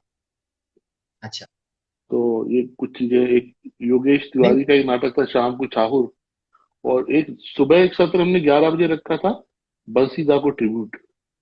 ये सब जी, इरादे फिर हमको छोड़ना पड़े। हाँ वो तो कल बिल्कुल कोई बात नहीं। मुझे लगा कि हाँ हाँ हाँ। और ये विश्व रंगमंच दिवस पर मुझे ऐसा लगा, हालांकि बहुत अच्छा हुआ कि कल आपके संचालक संस्कृति जी ने आप हाँ लोगों की सलाह पर भी मशवरे पर संयुक्त रूप से आप लोगों ने बंसी कौल जी को याद किया। लेकिन मैं हाँ बराबर ये सोच रहा था कि विश्व रंगमंच दिवस पर यदि दूसरे दिन का इस तरह का सत्र हो पाता हाँ तो हाँ, उसमें। 11 बजे का सत्र था उनके लिए। उसमें जी भाई जी, साहब भी वक्ता थे, राजू भैया वक्ता थे, हाँ अंजना पुरी जी को हम लोग संपर्क करने वाले थे, पर वो सब, वो 8 दिन पहले फिर हमको बदलना पड़ा। पर वो हाँ ड्यू है, उसको करेंगे। हाँ। ठीक है, कल सुनील बहुत जी, बहुत लेकिन आभार मेरे भाई। हाँ नहीं, मैं हाँ अभी चूंकि राजेंद्र अवस्थी जी की याद बात हुई, और राजेंद्र अवस्थी हाँ, जी के साथ चूंकि उज्जैन का जिक्र हुआ, और उज्जैन का जिक्र हुआ तो भूषण की याद आई। भूषण भूषण भट्ट की याद नहीं आई, रहे, हाँ। तो भूषण भूषण के एकदम से, निधन। हाँ भूषण का सामू को सुन के बड़ा वो लगा। हालांकि लगातार वो भी कुछ 2-3 साल से 5 साल से बहुत द्वंद का शिकार थे, हाँ, बिल्कुल बिल्कुल। है ना। वो तो जो निकट से उनको जानते होंगे वो जान रहे होंगे। लेकिन बिल्कुल बिल्कुल। फिर भी और भारत और रंगमंडल में जो पूरी एक श्रेणी थी ना, मतलब नंबर एक, मतलब बहुत सीनियर, फिर मध्यम, फिर तो बंटी जी के समानांतर वो भी थे। तो क्योंकि आरंभ में कुछ नौकरी मेरी भारत भवन में भी रही, तो उस समय उनको मैं जानता था, और बातचीत होती थी, बहस भी करते थे, बहस होती थी। लेकिन हम्म, बाद में जब ये रंगमंडल विच्छिन्न हुआ, उससे हम्म, दरअसल बहुत से कलाकारों का, कुछ जो कलाकार ऐसे थे जो एकदम से खड़े नहीं हो पाए, गिर ही गए, कुछ खड़े होके निकल गए, तो कुछ हम्म, जो जो जहां डगमगा गए थे, उनमें से कुछ में से वो थे। लेकिन फिर भी वो एक अच्छा काम कर रहे थे। यथासंभव ने वो रामलीला जो भोपाल में आई, जो उज्जैन में हुई, शायद उसके सूत्रधार आरंभ में वही थे, लेकिन बाद में उससे भी अलग भूषण। हो गए थे। नहीं, बिल्कुल पर भूषण पर चूंकि बात हो ही रही है, तो मतलब ये बिल्कुल आपने ठीक कहा कि भारत भवन में जिस वक्त रंगमंडल आकार ले रहा था, अपनी चाल शुरू की थी, तब कारंत जी के रंग संगीत को जितनी गंभीरता के साथ जिन दो तीन लोगों ने पकड़ा, उसमें आमोद भट्ट आप जानती हैं कि आमोद भट्ट के बाद में फिर भूषण, और भूषण के बाद उमेश तरकस, ये तीन लोग कारंत जी के वो ऐसे शिष्य रहे जिन्होंने कारंत जी के रंग संगीत की विरासत का एक सच्चा उत्तराधिकार प्रस्तुत किया। तो भूषण बाबा के इस अवदान को लेकर और इस ऋण को लेकर हमेशा बहुत कृतज्ञ भाव से बना रहता था। बहुत सारी बातें, और आपने जो कहा सुनील भाई कि पिछले 2-3 सालों से एक अलग किस्म का एक नैराश्य भी हम उसको देख रहे थे, वो वही और वही उसके कुछ अपने बहुत सारे सपने थे, बहुत सारे बड़ी मतलब ओवर एम्बिशियस हम कह सकते हैं कि वो भी कहा जा सकता है हाँ कि था। बहुत कुछ करना चाहता था, साधनों की अपनी सीमाएं थी। फिर कोरोना काल भी उसमें कहीं ना कहीं बीच में एक बड़ा हाँ फैक्टर रहा। तो ऐसी इतनी सारी मिली जुली चीजें हुई कि अब क्या कहा जाए। कभी कभी बड़ी विडंबना होती है इन सबके आसपास देखते सोचते हुए कि जो मंच पर सबसे ज्यादा अपने संवादों में जीवन को एक बहुत ऊंचे धरातल पर साहस के साथ, उम्मीद के साथ जीने के संदेश प्रसारित करता है, वही किरदार निजी जिंदगी में कितनी अजीब किस्म की विसंगतियों का शिकार हो जाता है। तो यथार्थ और रंगमंच यूं देखा जाए तो कला के स्तर पर तो एक ही है, लेकिन यदि हम बहुत ही जातीय रूप से उसको देखें, निजी स्तर पर देखें, तो सच में कितना अलग किस्म का एक दंश हाँ भी है यथार्थ पैदा करता है। हाँ, कल रात को सुनील भाई, जयंत भाई से मेरी बहुत देर तक जो चैटिंग होती रही। जयंत भाई हम्म, इसी भूषण की मृत्यु को लेकर बात करते रहे, और वही वो वही। स्वर भी जयंत देशमुख का भी बहुत अजीब किस्म का जाता रहा। तो मैं बहुत सारी उनको यही बातें शेयर करता रहा, यही कहता रहा उन्हें कि आप सारे लोग लोगों के संघर्ष को देखकर तो हम लोग सोचते हैं कि हमारा संघर्ष आपकी तुलना में शायद आधा भी नहीं है, लेकिन उसके बावजूद भी हम हाँ, कहीं ना कहीं आप लोगों से सीखते हैं। लेकिन आप लोग अगर ऐसी निराशा की बातें करेंगे तो फिर निश्चित रूप वही से वही सारी उम्मीदें ही यहाँ से खत्म हो जाएंगी। तो नहीं, वो आपको इस तरह का प्रस्थान जो है बहुत दुख देता है, और बहुत सारा समय अवसाद में डुबो देता है। और बिल्कुल यही कहते हैं कि जो कम से कम जो बने हुए हैं वो कम से कम इस सबसे उबरे रहे तो अच्छा है। क्योंकि बिल्कुल बिल्कुल अभी समय और समाज को बहुत कुछ चाहिए उनसे, उनका जो जो अच्छा अच्छा है वो अभी उन्होंने कहाँ बांटा है और दिया है। तो बिल्कुल उसके बगैर कोई गड़बड़ नहीं होना चाहिए। बिल्कुल बिल्कुल। इसी तो कामना सुमन के भाई साथ मैं होली शुभ हो। बिल्कुल, और चूंकि बातचीत का बिल्कुल अब इसके बाद हम लोग विश्राम ही लेंगे, फिर चूंकि भूषण और जैन देशमुख की बातचीत बीच में आई और एक अलग किस्म का स्वर हम लोगों का दोनों का हुआ, तो लेकिन ऐसे में मैं एक मनोबल को ऊंचा उठाने वाली जावेद अख्तर की कविता मेरे सामने है। मैं चाहूंगा कि उससे मैं समापन करता हूँ। जरूर जरूर।